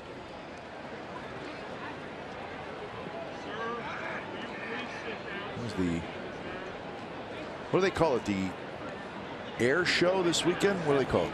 Air and water show, or what? I'm not exactly. Yeah, definitely the air show. It's the air show. Some Air and water show, and it is quite a show. It was Saturday and Sunday, and you can see the jets flying all over the sky, and wow. You can see them? All I can do is hear them. You can definitely hear them. Yeah. Flying out over Lake Michigan, people all lined up, boats out on the lake watching it. So it's kind of a big event. Yeah, they have that in San Francisco area in October. Same type of thing. Yeah. Fleet Week they call it there, I think. But yeah, you hear them for sure. It's just a matter of trying to realize when you hear them, they're already way ahead of you. Yeah, they're moving quickly. They're going about the same speed as the traffic on 580 after an A's game going back home. Can't keep up, Ray. Careful driver, you can't keep up. How about Chris Davis exit speed 100 plus off his bat. I'd like to know how they figure the exit speed. Yeah, good question. It's a big deal now. Yeah, it is. How hard or fast it goes off a hitter's bat. So Chris Davis called out on strikes. Now that was the fastball in. It was up. Chris thought it was a ball. The fastball down. Previous at bat was a 2-run home run. Target same. Pitch belt high. And Quintana doing a good job as his catcher is off the plate, so he's catching the corner instead of leaving it in the middle of the plate. And the ball that Chris hit was on the inside corner. Home plate umpire behind, right above the Star Wars bobblehead. He's another umpire, the guy in the yellow gold jacket. Especially on a strike three, pumps the right fist up. Yeah. Yeah, he's been down there. I was trying to figure out what his jacket says. It looks like it says M&M's on his jacket, but I said there's no way that he would be wearing a jacket that says M&M's on it. It's a NASCAR. That's why he's got all those advertisements on it. So it was M&M. Yeah. Okay. Sponsored by one of the sponsors, one of the many sponsors. Sanchez, nice play. Gets up, fires to first, and takes a hit away from Healy. Very nice play by Carlos Sanchez. He had a beat on it, and then he went into a slide, and that kind of helped him slow down and get up quickly. Well, the angle is always the critical part to the outfield grass. Slides nicely, pops up, and it's amazing to me, as always, how infielders can make this play. That part's great, but get up quickly. It's almost like a pop-up slide going into base. And he got up for the 360 turn, made a great throw, strong throw to Abreu. Easy out. Healy can hit the long ball. He does not run fast though. I think, Ray, that play, if you can do that, where you kind of start to slide a little early, make the play pop up, if you can do it, it's the best way to make the play. Right. But not everybody can do it. Right. And the one thing, it enables you to stop instead of let your momentum carry you to the point you can't make the out. So Quintana says thank you very much. A quick inning in the top of the sixth. Bottom of the sixth when we come back.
25th of 2016. That's this year.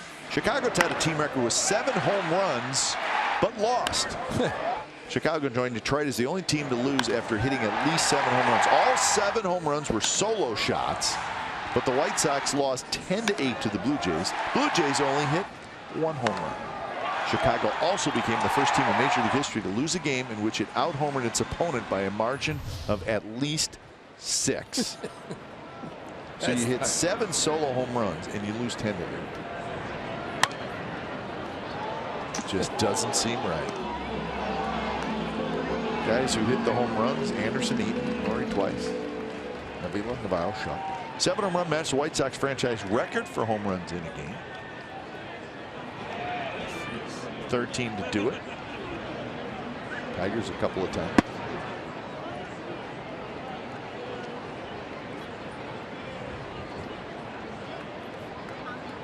I hope the runners in scoring position was good for that day, because those home runs all solo is 0. That does not count when solo home run. 1-2 the count to Justin Morneau.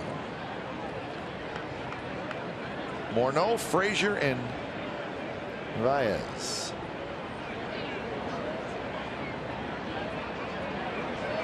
Morneau chases a pitch well out of the strike zone. 1 out here in the bottom of the 6th.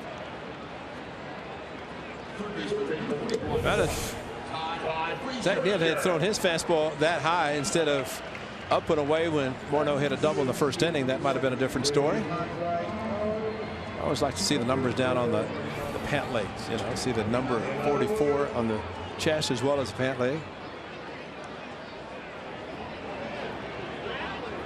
Todd Frazier's 21. They've had some uniforms here. Yes, they have.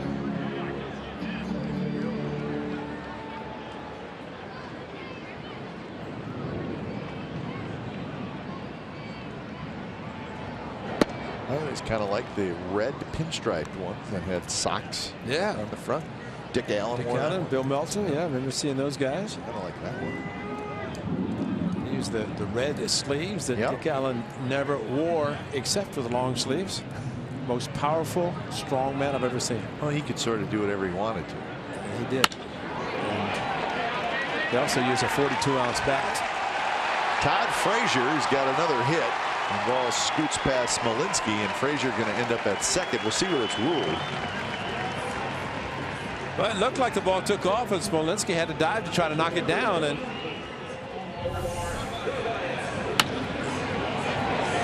it's hooking away from him. And I think it was hooking so much it was going to get by. And that's probably hitting an air. I don't know. I heard something about 8. Rosie, make up your mind. It's a double. Should be. So 2 singles and a double for Frazier. And here's Narvaez.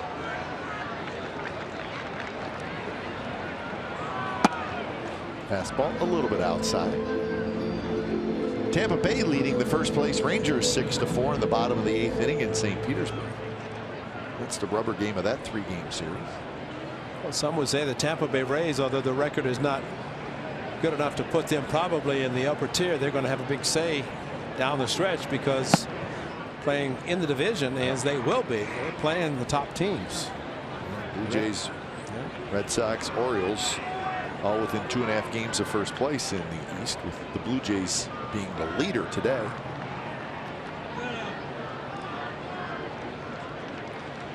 Rangers with a 6-game lead over the Mariners.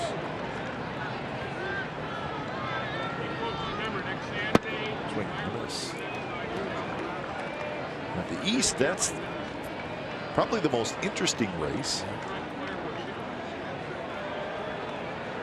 Red Sox a 1/2 game back, Orioles 2.5 back, and you see Boston and Baltimore 2nd and 3rd in division. Boston and Baltimore are the 2 wild card teams in the American League right now, with the Mariners 1 back, Tigers 3.5, Yankees 4. Well, Yankees 6.5 out of the division lead. It's not at the end of the line for them. But remember, they have 1 player retired, another one to share at the end of the season. Beltran traded. Beltran traded. And Miller traded. Yeah. Chapman traded. that's right. And yet they're only 6.5 back. Really a perfect scenario for you. Yeah. Keep it interesting. Yeah. And pick up some players. I mean, Judge. I mean, these young kids that are coming up, hitting the ball well. 1-2 to Narvaez.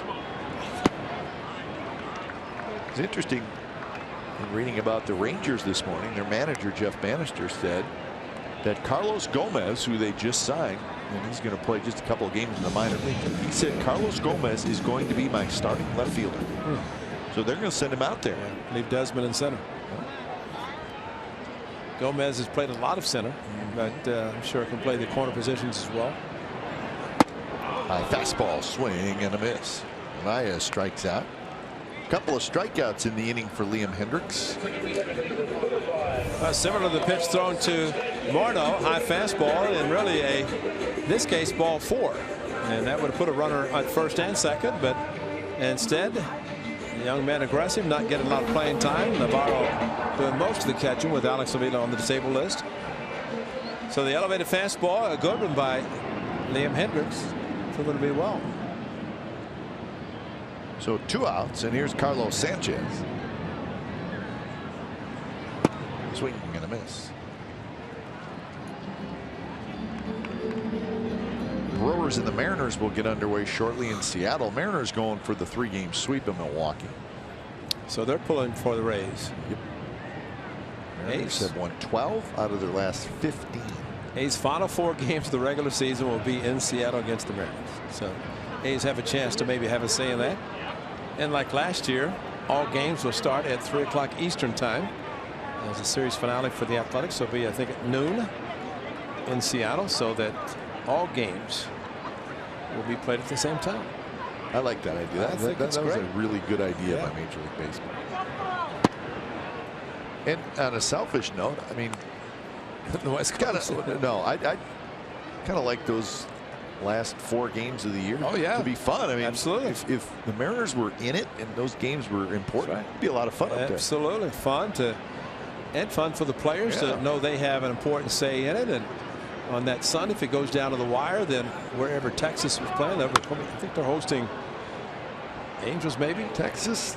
Because they've, you know what? Texas is hosting the Rays. Oh, the Rays. Yeah. Oh, wow. That could be real interesting, considering what they're doing to them this weekend in Tampa. Oh, that's right. There's 5, so that's the.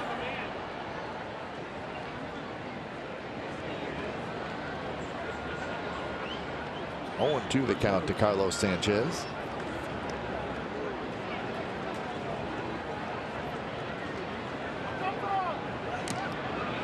One foul to the backstop.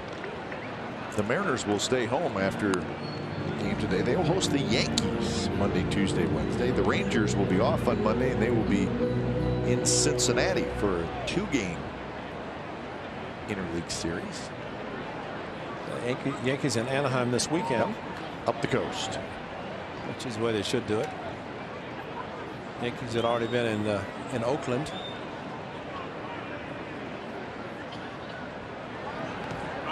Swing and a miss on a ball in the dirt.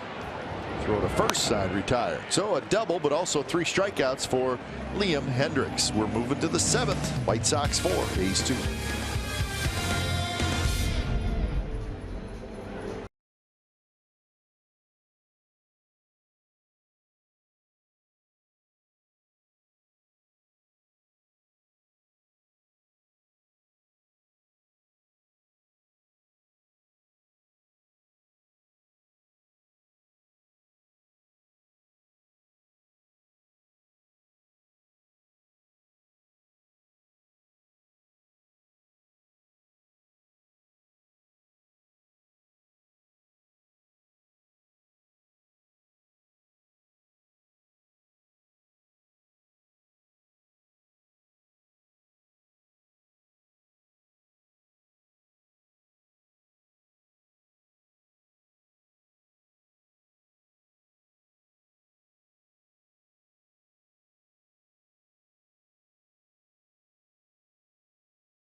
California, brought to you by Black Bear Diner. Feed your inner bear.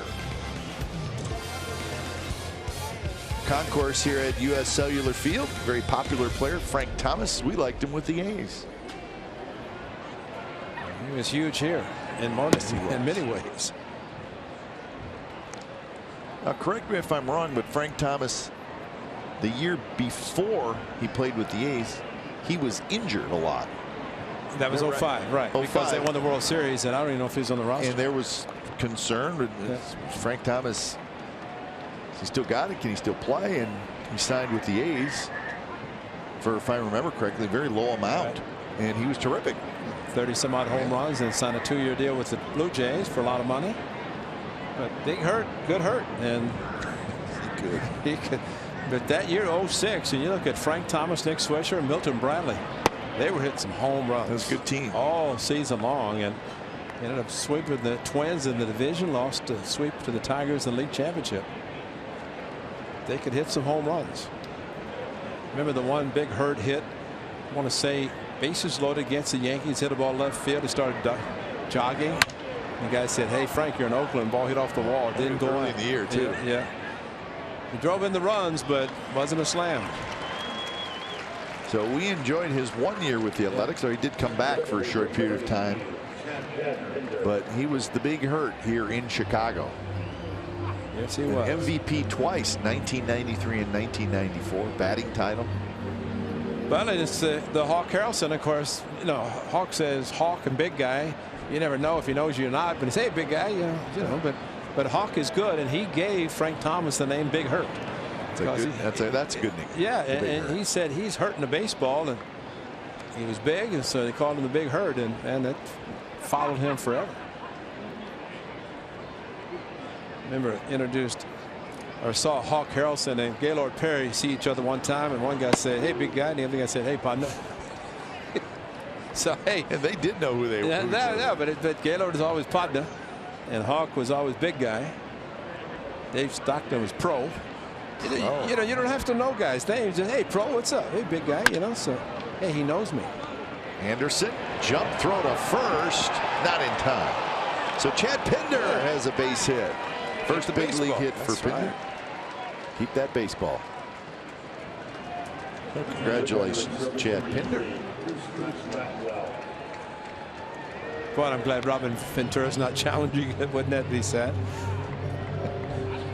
Bruce Maxwell's coming up now. Got his first hit in Cleveland. Thrown out at second, though. And Anderson close here, but good hustle by Pinder and legging it out. A couple of steps by Anderson. He's got to learn the Derek Jeter. Just one step and throw. Pinder, congratulations. I remember that one.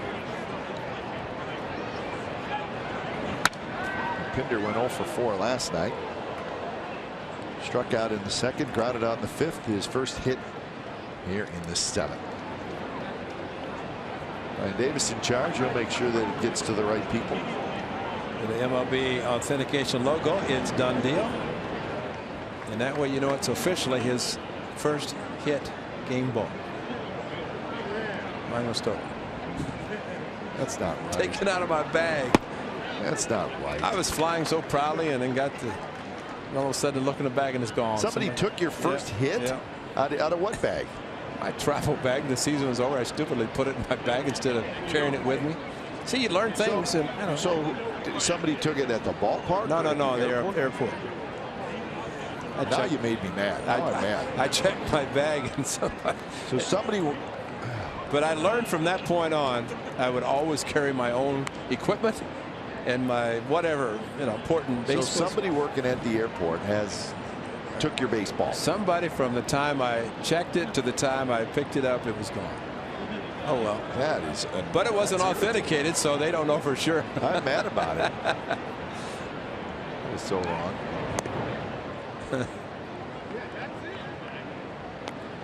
That's all right. What year was that?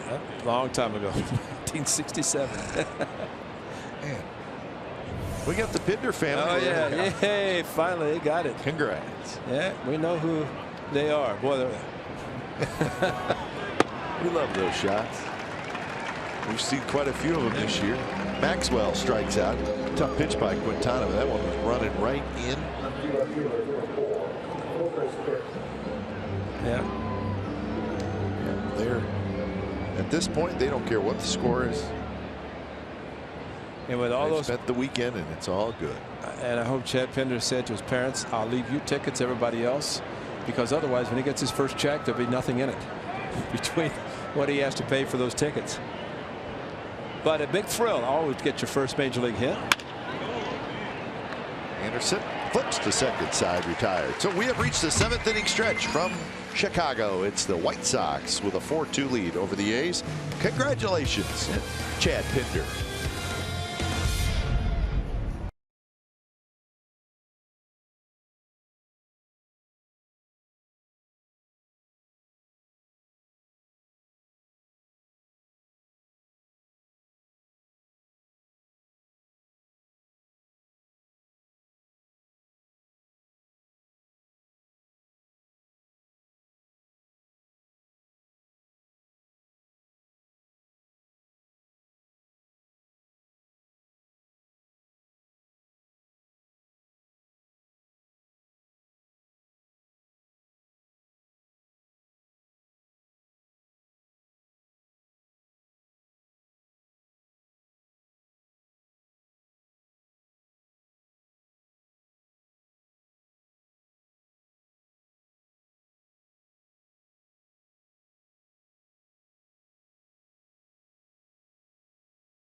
California is brought to you by Toyota. Hurry in for Toyota's annual clearance event to get an incredible deal on the 2016 Toyota you want before they're gone. Toyota, let's go places. And by Xfinity.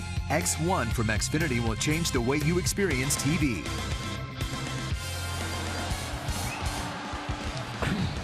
Hey, we get in-depth sports news for the Bay Area fan. It's Sportsnet Central coming up this evening at 6 and 10:30, and it's on our sister station Comcast Sportsnet Bay Area. These highlights from the A's White Sox and highlights from all around Major League Baseball, and of course a little recap of the 49ers' second preseason game.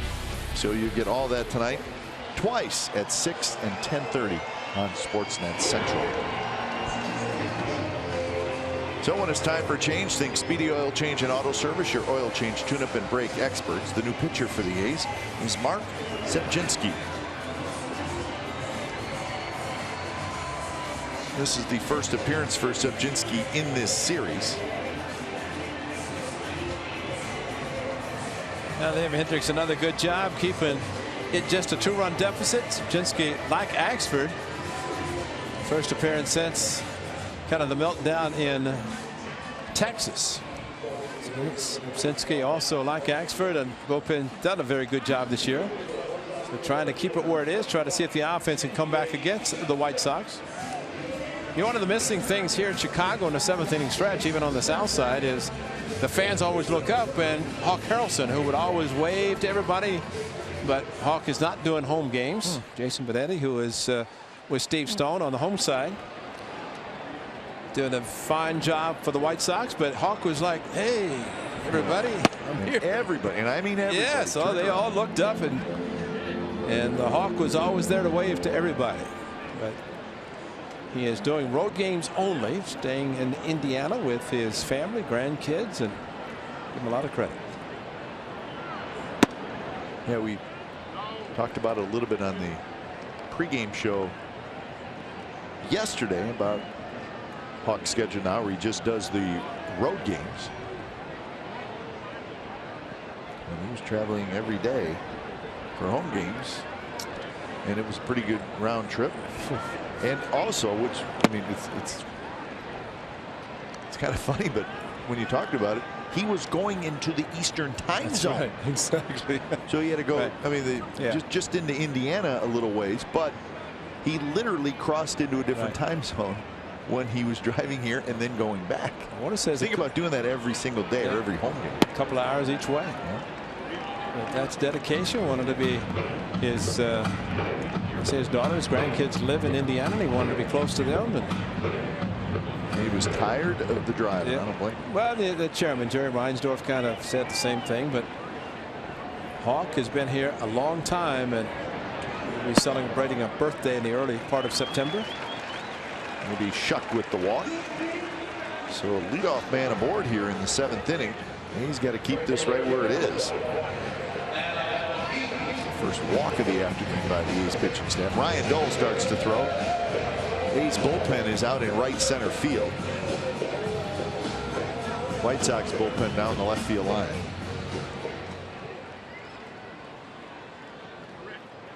So here's the leadoff man, Adam Eaton, who is 1 for 3 today. Throws bunt, and it's called a strike. Kind of anticipated that. We saw last night with a runner at third and 2 outs that Eaton was attempting to bunt. It's been a great find for the White Sox. His speed, leadoff ability, playing the outfield, different positions.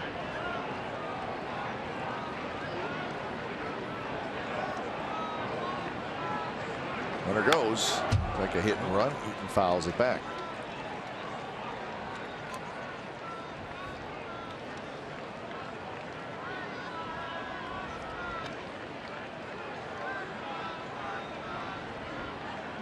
So 0-2 with Tim Anderson, right-handed hitter, waiting in the on-deck circle.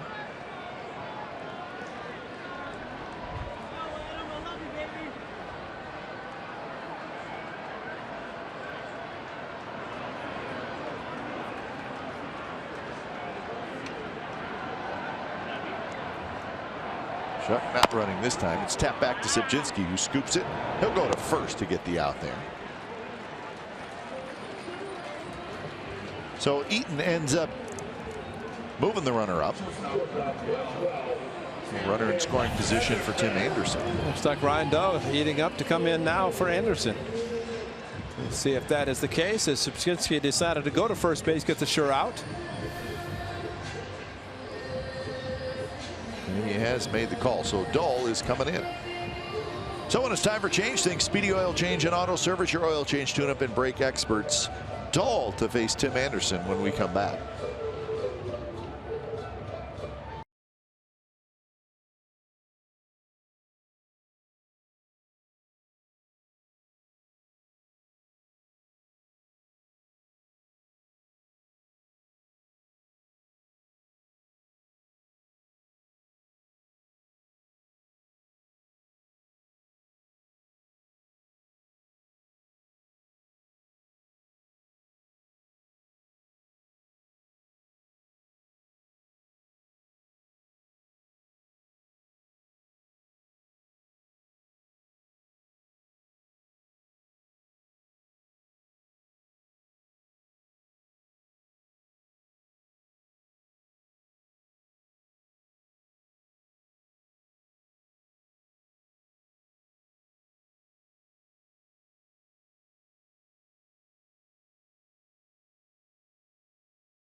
Want to renew your membership or join the party? Visit athletics.com/2017. Find all the benefits that A's membership has to offer, including early bird incentives, exclusive experiences, half-price parking, a flexible ticket exchange program, and more. You can even lock in your 2017 seating location. Visit athletics.com/2017 and join the party. So Ryan Dole Comes in to face Tim Anderson. Runner at second, 1 out here in the 7th. First pitch, swing and a miss, 0-1. Dull last pitched on Tuesday in Texas. Inning in the 3rd, 2 hits and a run. 5-3 with a 2.25 ERA.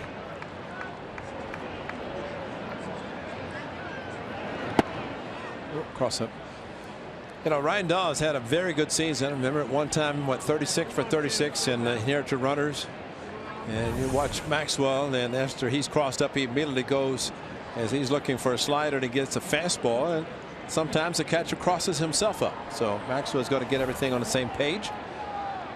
But for Ryan Dahl, now 39 for 45, which is still outstanding. Considering the average is 67%, he's 20% over that, but he needs to finish strong to have a very good season. And of course, he's already proven that he can pitch at this level. So the 8 home runs that he's given up, and usually those are on hanging sliders. Yeah, what you don't want to see, and for his sake more than anything, you don't want to see him maybe get a little tired and wore down at the end. Because he has pitched a lot. He's pitched a lot, pitched great. And I think Bob Melvin realizes, and bringing him in this situation, trying to get out of this jam, that he knows he's been his go-to guy. 2-2 the count. But Ryan Dahl came out of nowhere last September, made the team spring training, pitched excellent baseball, and just needs to finish the final 38+ games. And he's already in good standing with his manager with his accomplishments all season.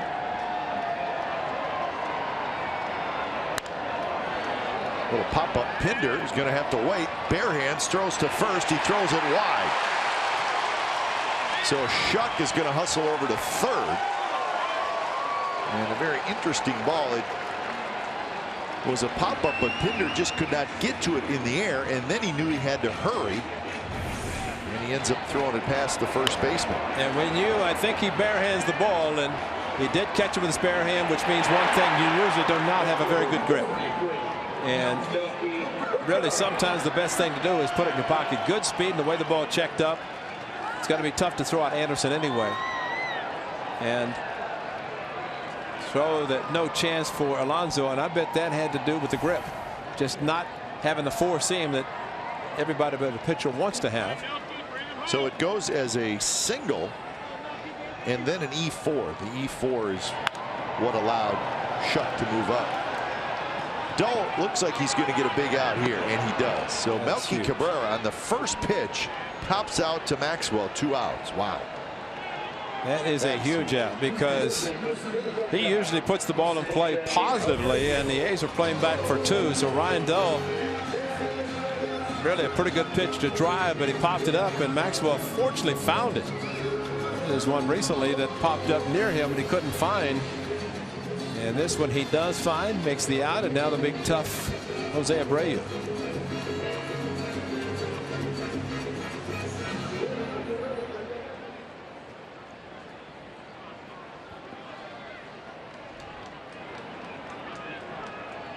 Home run in the 4th inning for Jose Abreu.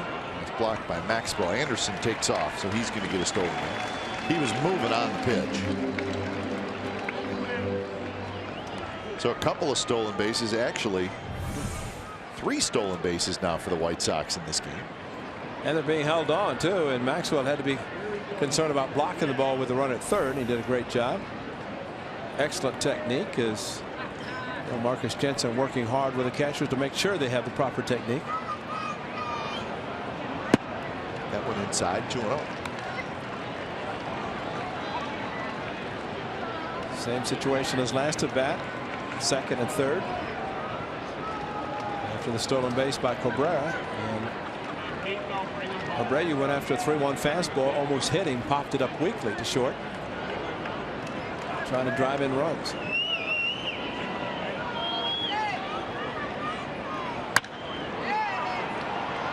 In the air, Smolinski coming in. So Ryan Dahl does a nice job and gets out of the jam. A couple of runners stranded for the White Sox. We're moving to the 8th, 4-2 Chicago.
The A's Insider Podcast is live on CSNCalifornia.com. Log on each week as our A's Insider, Joe Stiglitz, talks baseball with players, coaches, special guests, and more. This week, Joe's guest is Ryan Healy. The A's Insider Podcast with Joe Stiglitz. It's on CSNCalifornia.com. Sponsored by Max Muscle Sports Nutrition. It's also available on iTunes. So check in on Joe. Always working hard. Top of the 8th, White Sox with a 4-2 lead over the A's. Quintana has been good. The 2 runs he has allowed. Chris Davis, a 2-run homer. So Jake Smolinski leading things off. Pitch number 94 coming up, and it's his first pitch. Breaking ball for a strikeout. Smolinski's 2 for 3 with 2 singles.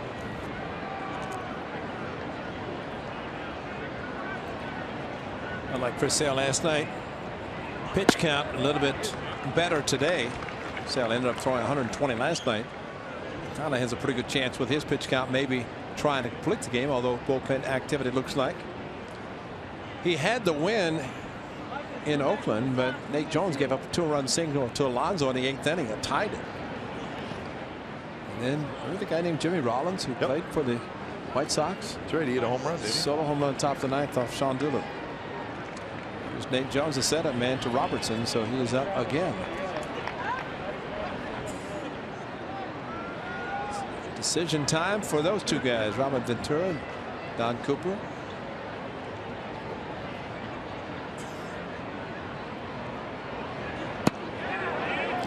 Check swing, he did not go, and the count is even at 2-2. Marcus Semien waits in the on-deck circle.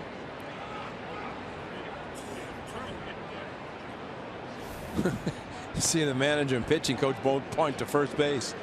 Uphill it, see if we can get a quick out.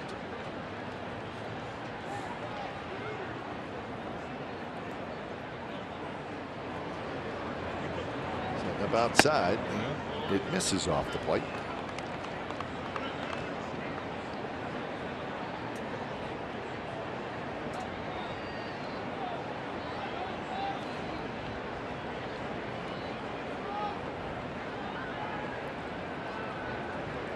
Coming inside, and it misses badly. Leadoff walk. And that may be enough as Robin Ventura coming out, and that might indicate a move. Robin relies a lot on his pitching coach, Don Cooper, and looks like that's going to do it. So Jose Quintana, 7+ innings today when it's time for change. Thanks Speedy Oil Change and Auto Service, your oil change, tune-up, and brake experts. Nate Jones coming in.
Historic 1986 season. The Jose Canseco Rookie of the Year bobblehead is presented by Kellanmore Paints. The A's versus the Red Sox game Saturday, September the 3rd. 15,000 fans will take home this Bash Brother bobblehead featuring one of the greatest sluggers in franchise history. Get your tickets now at athletics.com/tickets. Should be a great game. 6:05.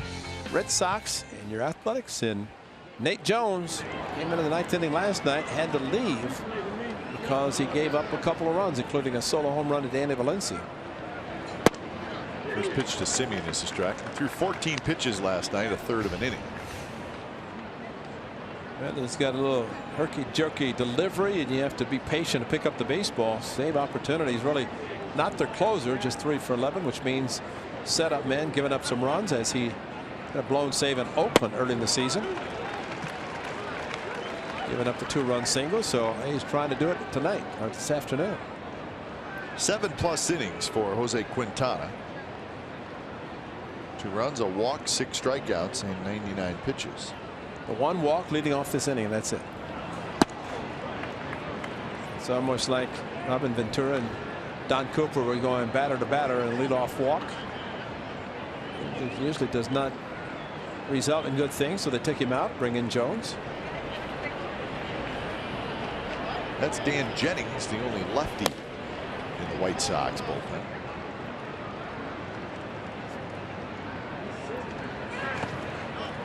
Again in the dirt, blocked by Reyes.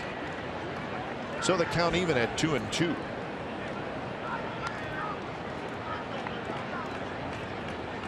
Defense straight away for Marcus Simeon, who has doubled twice and hit a fly ball to left field. He also scored a run.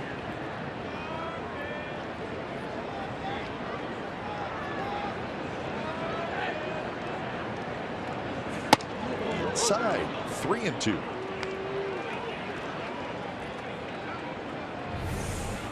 A couple of sliders missed, then a fastball up and in missing.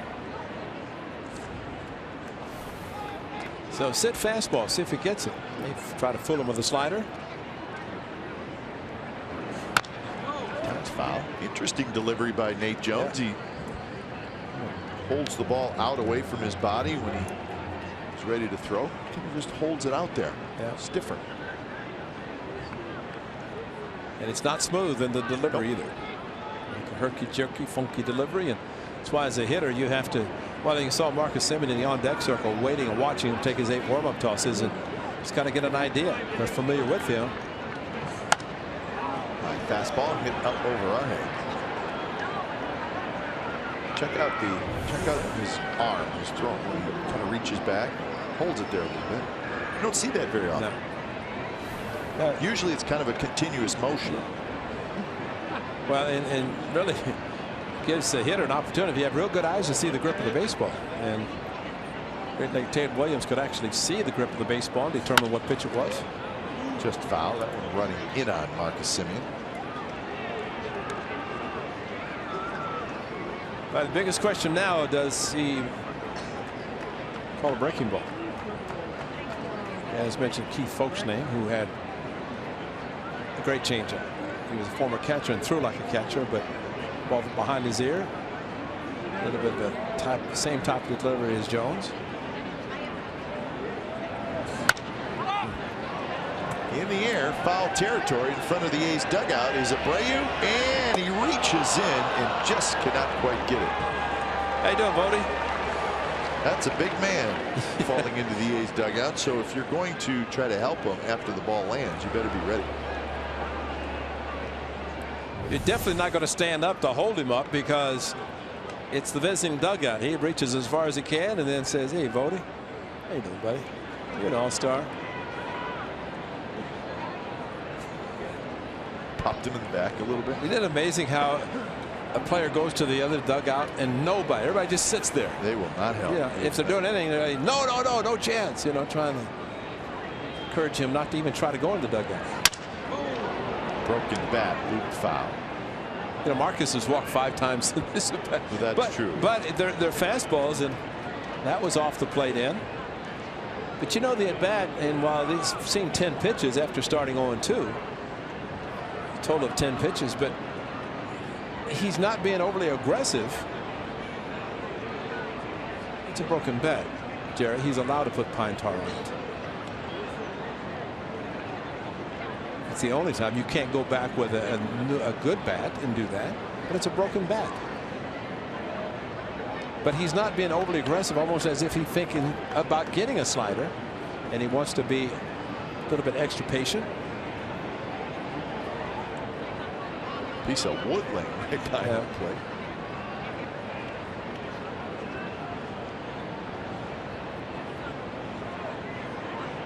Smolinski, good speed, the runner at first. He's not running. Ball's hit foul again, this time right side.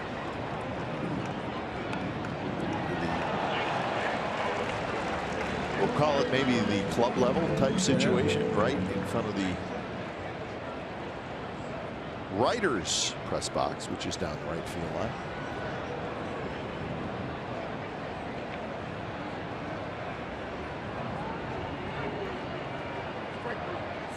Swing and a miss, got it. So the battle is won by Nate Jones. He gets the strikeout, Simeon. 12 pitches at even this pitch questionable, but it ran in. And Marcus no contact. This probably would have been strike 3 had he taken it. Pulled the hands and nothing there. So 12 pitches results in a strikeout. So 1 away. Here's Chris Davis. This should be a good matchup. Davis has homered and struck out twice. Home run in the 4th, his 32nd of the year. He now has 79 RBIs.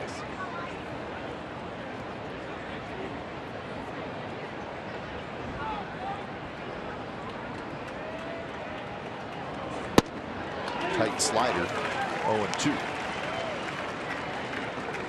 Say this about Nate Jones, Ray, and coming back from Tommy John surgery. He's got good stuff, boy. He does. That's closer stuff. Yeah, and even better than that for his manager bringing back after last night. 6-0 lead, came in the 9th inning, couldn't finish it. And Davis on 3 pitches strikes out. He did not see a fastball. First slider right down the middle. The next 2 chase sliders, and he chased them, and no chance. And really, that's what Chris Davis was doing at the beginning of the season.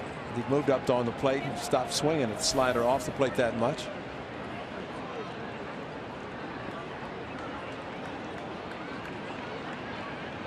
So now it's up to Ryan Healy. He gets a slider for a strike. That is a nasty pitch. Late break, and he's throwing it for a strike.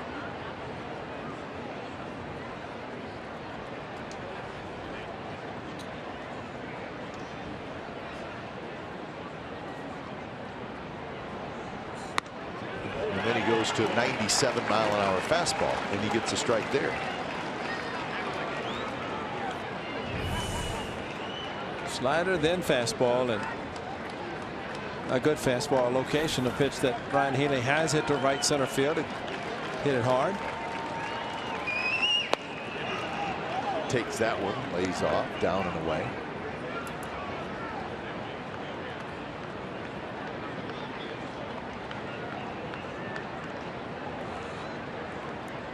Smolinski led off this inning with a walk. It was the final hitter for Jose Quintana.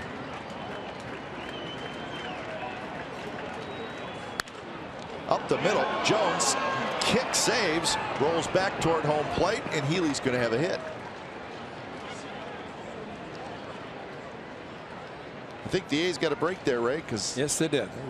There was going to be an infielder in the area. Look where Sanchez is playing, and it was really going to be right at him.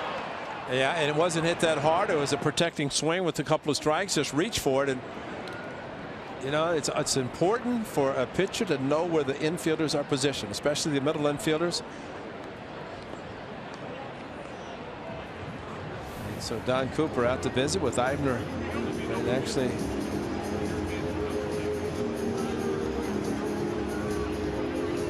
Eibner, who singled sharply last night. It's a 2-0 fastball hit to right field to drive in a run. That was actually the play at second.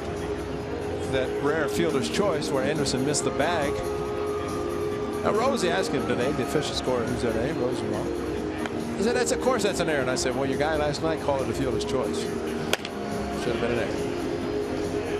So Robertson the closer along with Jennings the lefty. Robertson saved the game last night thanks to a great play by his center fielder.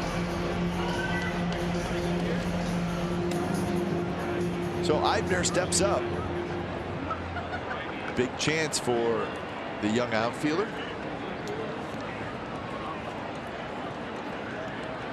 You know, he's shown some power with the A's, of course, with Kansas City, but with the Athletics as well. And a perfect time to take one deep. First pitch strike. Eibner singled in the second, was robbed of a hit in the fourth, popped out in the sixth.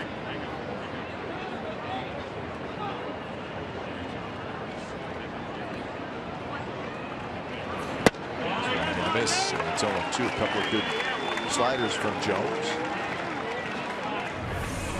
Well, you got to think slider, and maybe that's what Don Cooper said. Throw it until you get some results.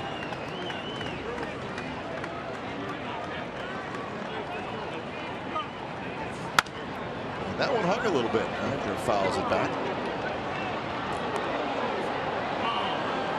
Unfortunately, you go into protect mode with 2 strikes, and while a hanger comes, you're thinking, well, I better protect, and then you don't aggressively swing at it like you normally would. Put him away.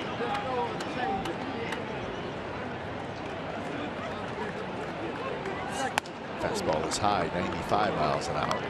So 3 breaking balls and a fastball so far to Eibner.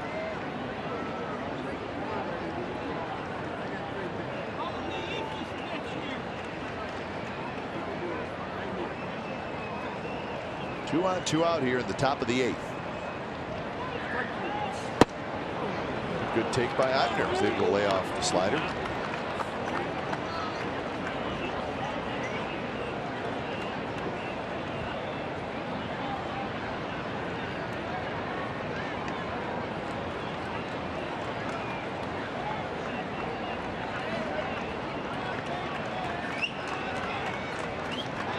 Two pitch. Popped up left center. Cabrera coming in. He's got it. Side retired. So the A's strand a pair. Bottom of the 8th coming up. It's still the White Sox 4 and the A's 2.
Oakland Athletics and may not be reproduced or retransmitted in any form, and the accounts and descriptions of this game may not be disseminated without the express written consent of Athletics Investment Group, LLC.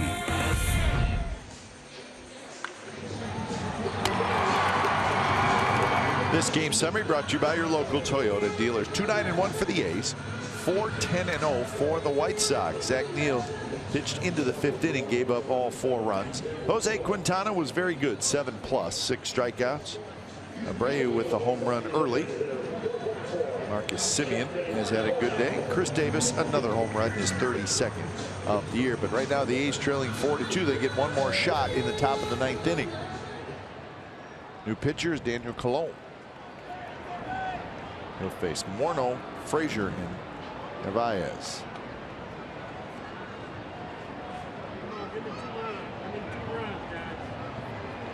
First pitch to Justin Morneau is a strike.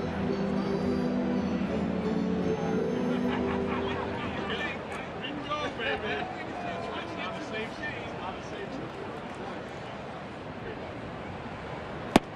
Good breaking ball. Morneau doubled in a run in the first and later scored. Was robbed of a hit in the fourth. Struck out in the sixth.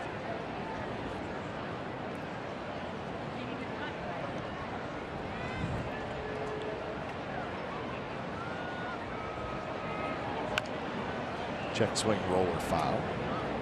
The Cleveland Indians won again in dramatic fashion. They were trailing 2-1 in the bottom of the 8th inning in Cleveland.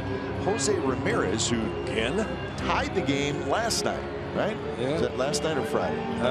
Friday night. I hit the That's right. And then the inside the walk-off park naked. one. Tonight or today, he hit a 2-run homer in the bottom of the 8th inning to give the Indians a 3-2 lead, and that was the final score. So they're having a lot of fun in Yes, Cleveland. they are. 26,000 at Progressive Field today. LeBron James was at the Friday night game. Was he really? Yeah, he was the Friday night game. They put him on their big jumbotron. And the big comeback. Under Alonso has it. And those Indians, so they will board the plane in a good mood and head to Oakland. Pitching matchups for the 3-game series between the A's and the Indians. Tomorrow night, Carlos Carrasco and Andrew Triggs. Tuesday, Danny Salazar and Sean Manaea. Wednesday, Trevor Bauer and Kendall Graveman. We'll have the first 2 games for you right here on CSN California. A's missed Carrasco and Salazar in the trip back to Cleveland. They faced Bauer, Tomlin. The big fella, Yeah. Kluber, right? Kluber, yeah, Corey Kluber. I'm trying to think who it was. It was Kluber. So Get to see the other 2 tomorrow and Tuesday. Indians with that win today, 71-51 on the year. To the backstop for Todd Frazier, and the count is 1-1. Maxwell jumped inside a 1.5 feet, and the ball so far outside he couldn't reach it. Astros and the Orioles are in a rain delay. Can't quite get that game started in Baltimore. Where that pitch was. Just a shade off the plate. Well, it was rain in Detroit with the Red Sox and Tigers last night, I guess, late. Right field, playable for Eibner. So Frazier is retired for the first time today. He had 2 singles and a double coming into that at bat.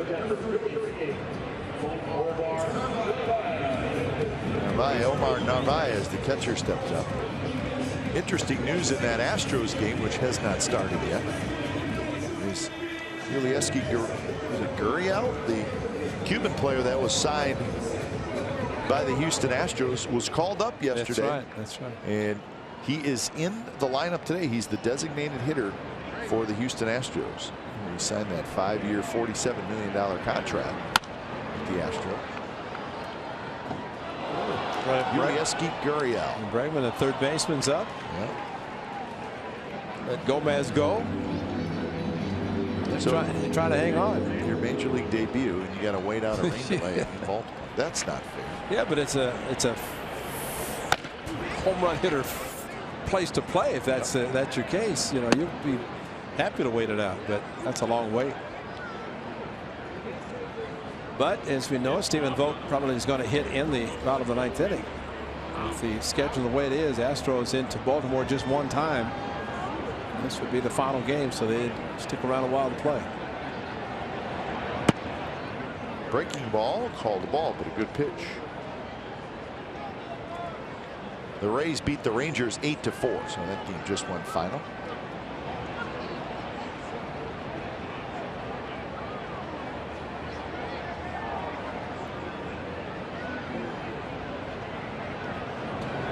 Swing and a miss. Remember last night, the A's bullpen, and Colon was part of it.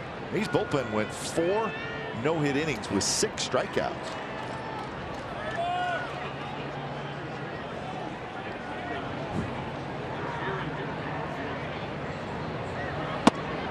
Curveball stays high.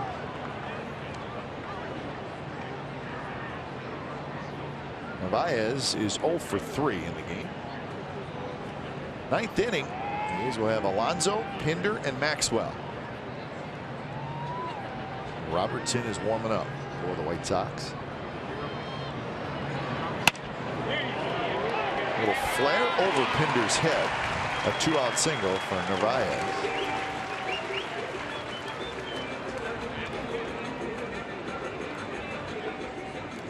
Well, so far the A's bullpen has done it again today. Curveball stayed on the inner part of the plate. Narvaez and stayed back enough to hit it. Softly as it was, but got the job done with the base hit. White Sox have had some traffic the last 5 innings. So far on the one home run, that was Abreu. That made it a 2-run game. 11 hits now for Chicago. A's with 9. Carlos Sanchez does not have one of those 11 hits.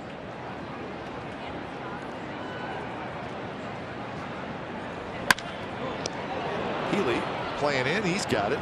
Fires to second for the out.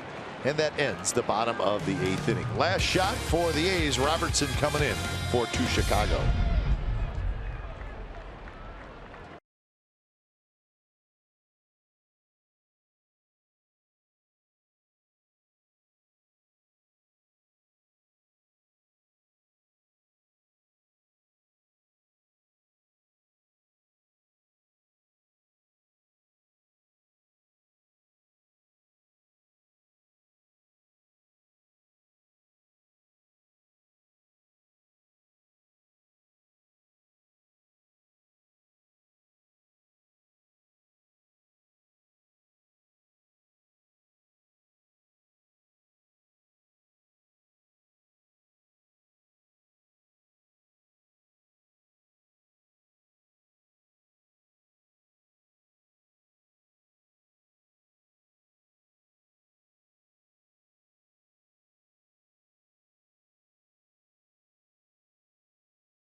Have teamed up to launch the Fitness Sluggers program designed to educate and encourage youth to live healthy and active lifestyles. Participants can compete in the monthly fitness challenges, select winners eligible for A's game tickets and other A's opportunities.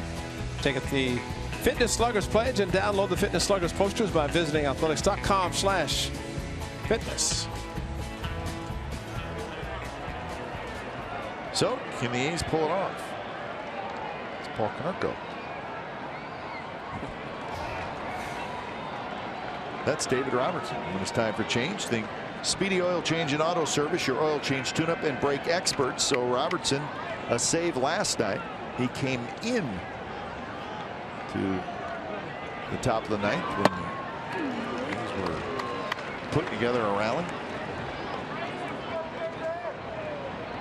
So it'll be Alonso, Pinder, Maxwell, the 3 scheduled hitters. He's down by a pair. Line drive, base hit left field. Good start. So Alonso has his first hit. Well, after a big cutter inside, fastball up and away, missed location, and Alonso happy to get the fastball and a base hit to left field, and it's staying back, especially with a good cutter thrown by Robertson. But the fastball stayed away, and Alonso took advantage of it. Here's Pinder. Pinder had his first big league hit in the 7th inning. It was an infield hit. hit a ball hard into the hole at short, and Anderson throw to first was light, so that was the first big league hit. Overall 1 for 7. And that's Stephen Vogt to pinch hit for Maxwell. Center field. Shuck going back. Shuck in front of the wall, and he's got it. Pull the ball. Wow. That's twice to warning track and center, and Eaton caught it last night. Shuck this afternoon. So Maxwell hustles to the bullpen, but another cutter, center cut, and Pinder hoping, but it's a big yard, especially straightaway center. Stephen Vogt will try to produce some magic. Just a 2-run game.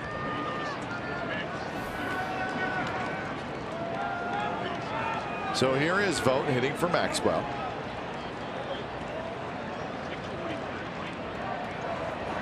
First pitch, good breaking ball for a strike.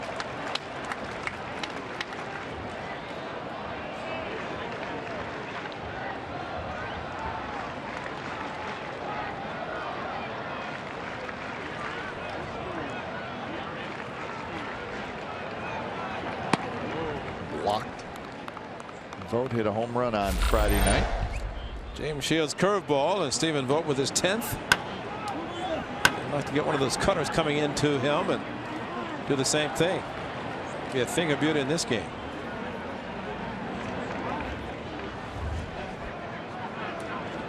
Home run number 10 for Vogt.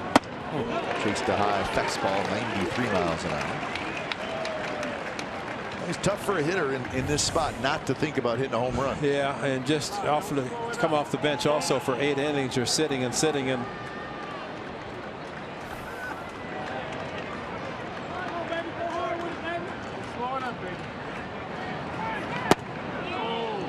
Take by Vogt to even the count at 2-2.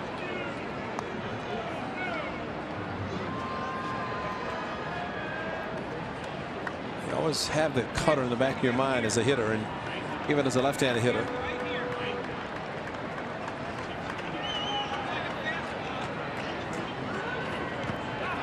Checks his swing. No swing. Sam Holbrook was keeping an eye on it.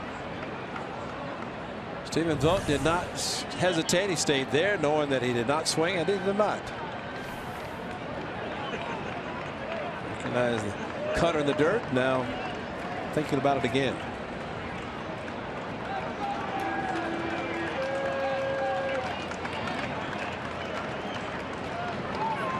Swing and a miss. He struck him out. High fastball.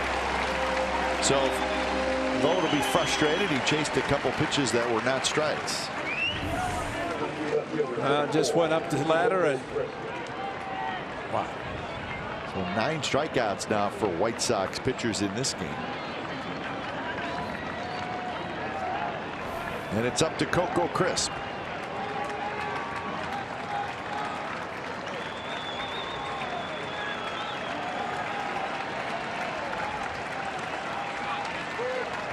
First pitch to Coco, runs a little bit inside. So on to second base is Alonso.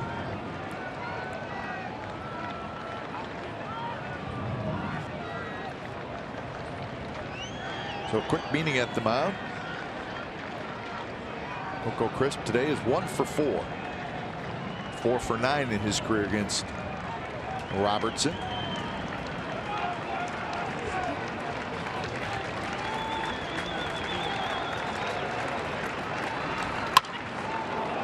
Down the right field line, into the corner goes Eaton, and Eaton makes the catch, and that's the ball game. So Coco hit it right down the right field line, did not have home run distance, and Eaton with that great speed is able to get over there, and a step before foul territory, he made the catch. One of the problems about a cutter for a right-hander into a left-hander, if you don't get it where you want it, that's a cutter. That's a good pitch to hit. Coco just happened to get under it enough to keep it in the park, and that's the difference. There's been a tie game. Eaton catching it at the warning track near the foul line, but Matt Bush in Houston, or in Arlington, Texas, with a fastball, he hit it in the seats. This cutter just got under it a little bit too much. So the White Sox win it. The A's finish this road trip 1-5. Today's game took 2 hours and 42 minutes. Played in front of 23,030 here in Chicago. Final score, the White Sox 4 and the A's 2. You've been watching Oakland A's baseball on CSN California. It's all part of the NBC Sports Group. Don't go away. A's Postgame Live with Brody Brazil and Bip Roberts starts right now.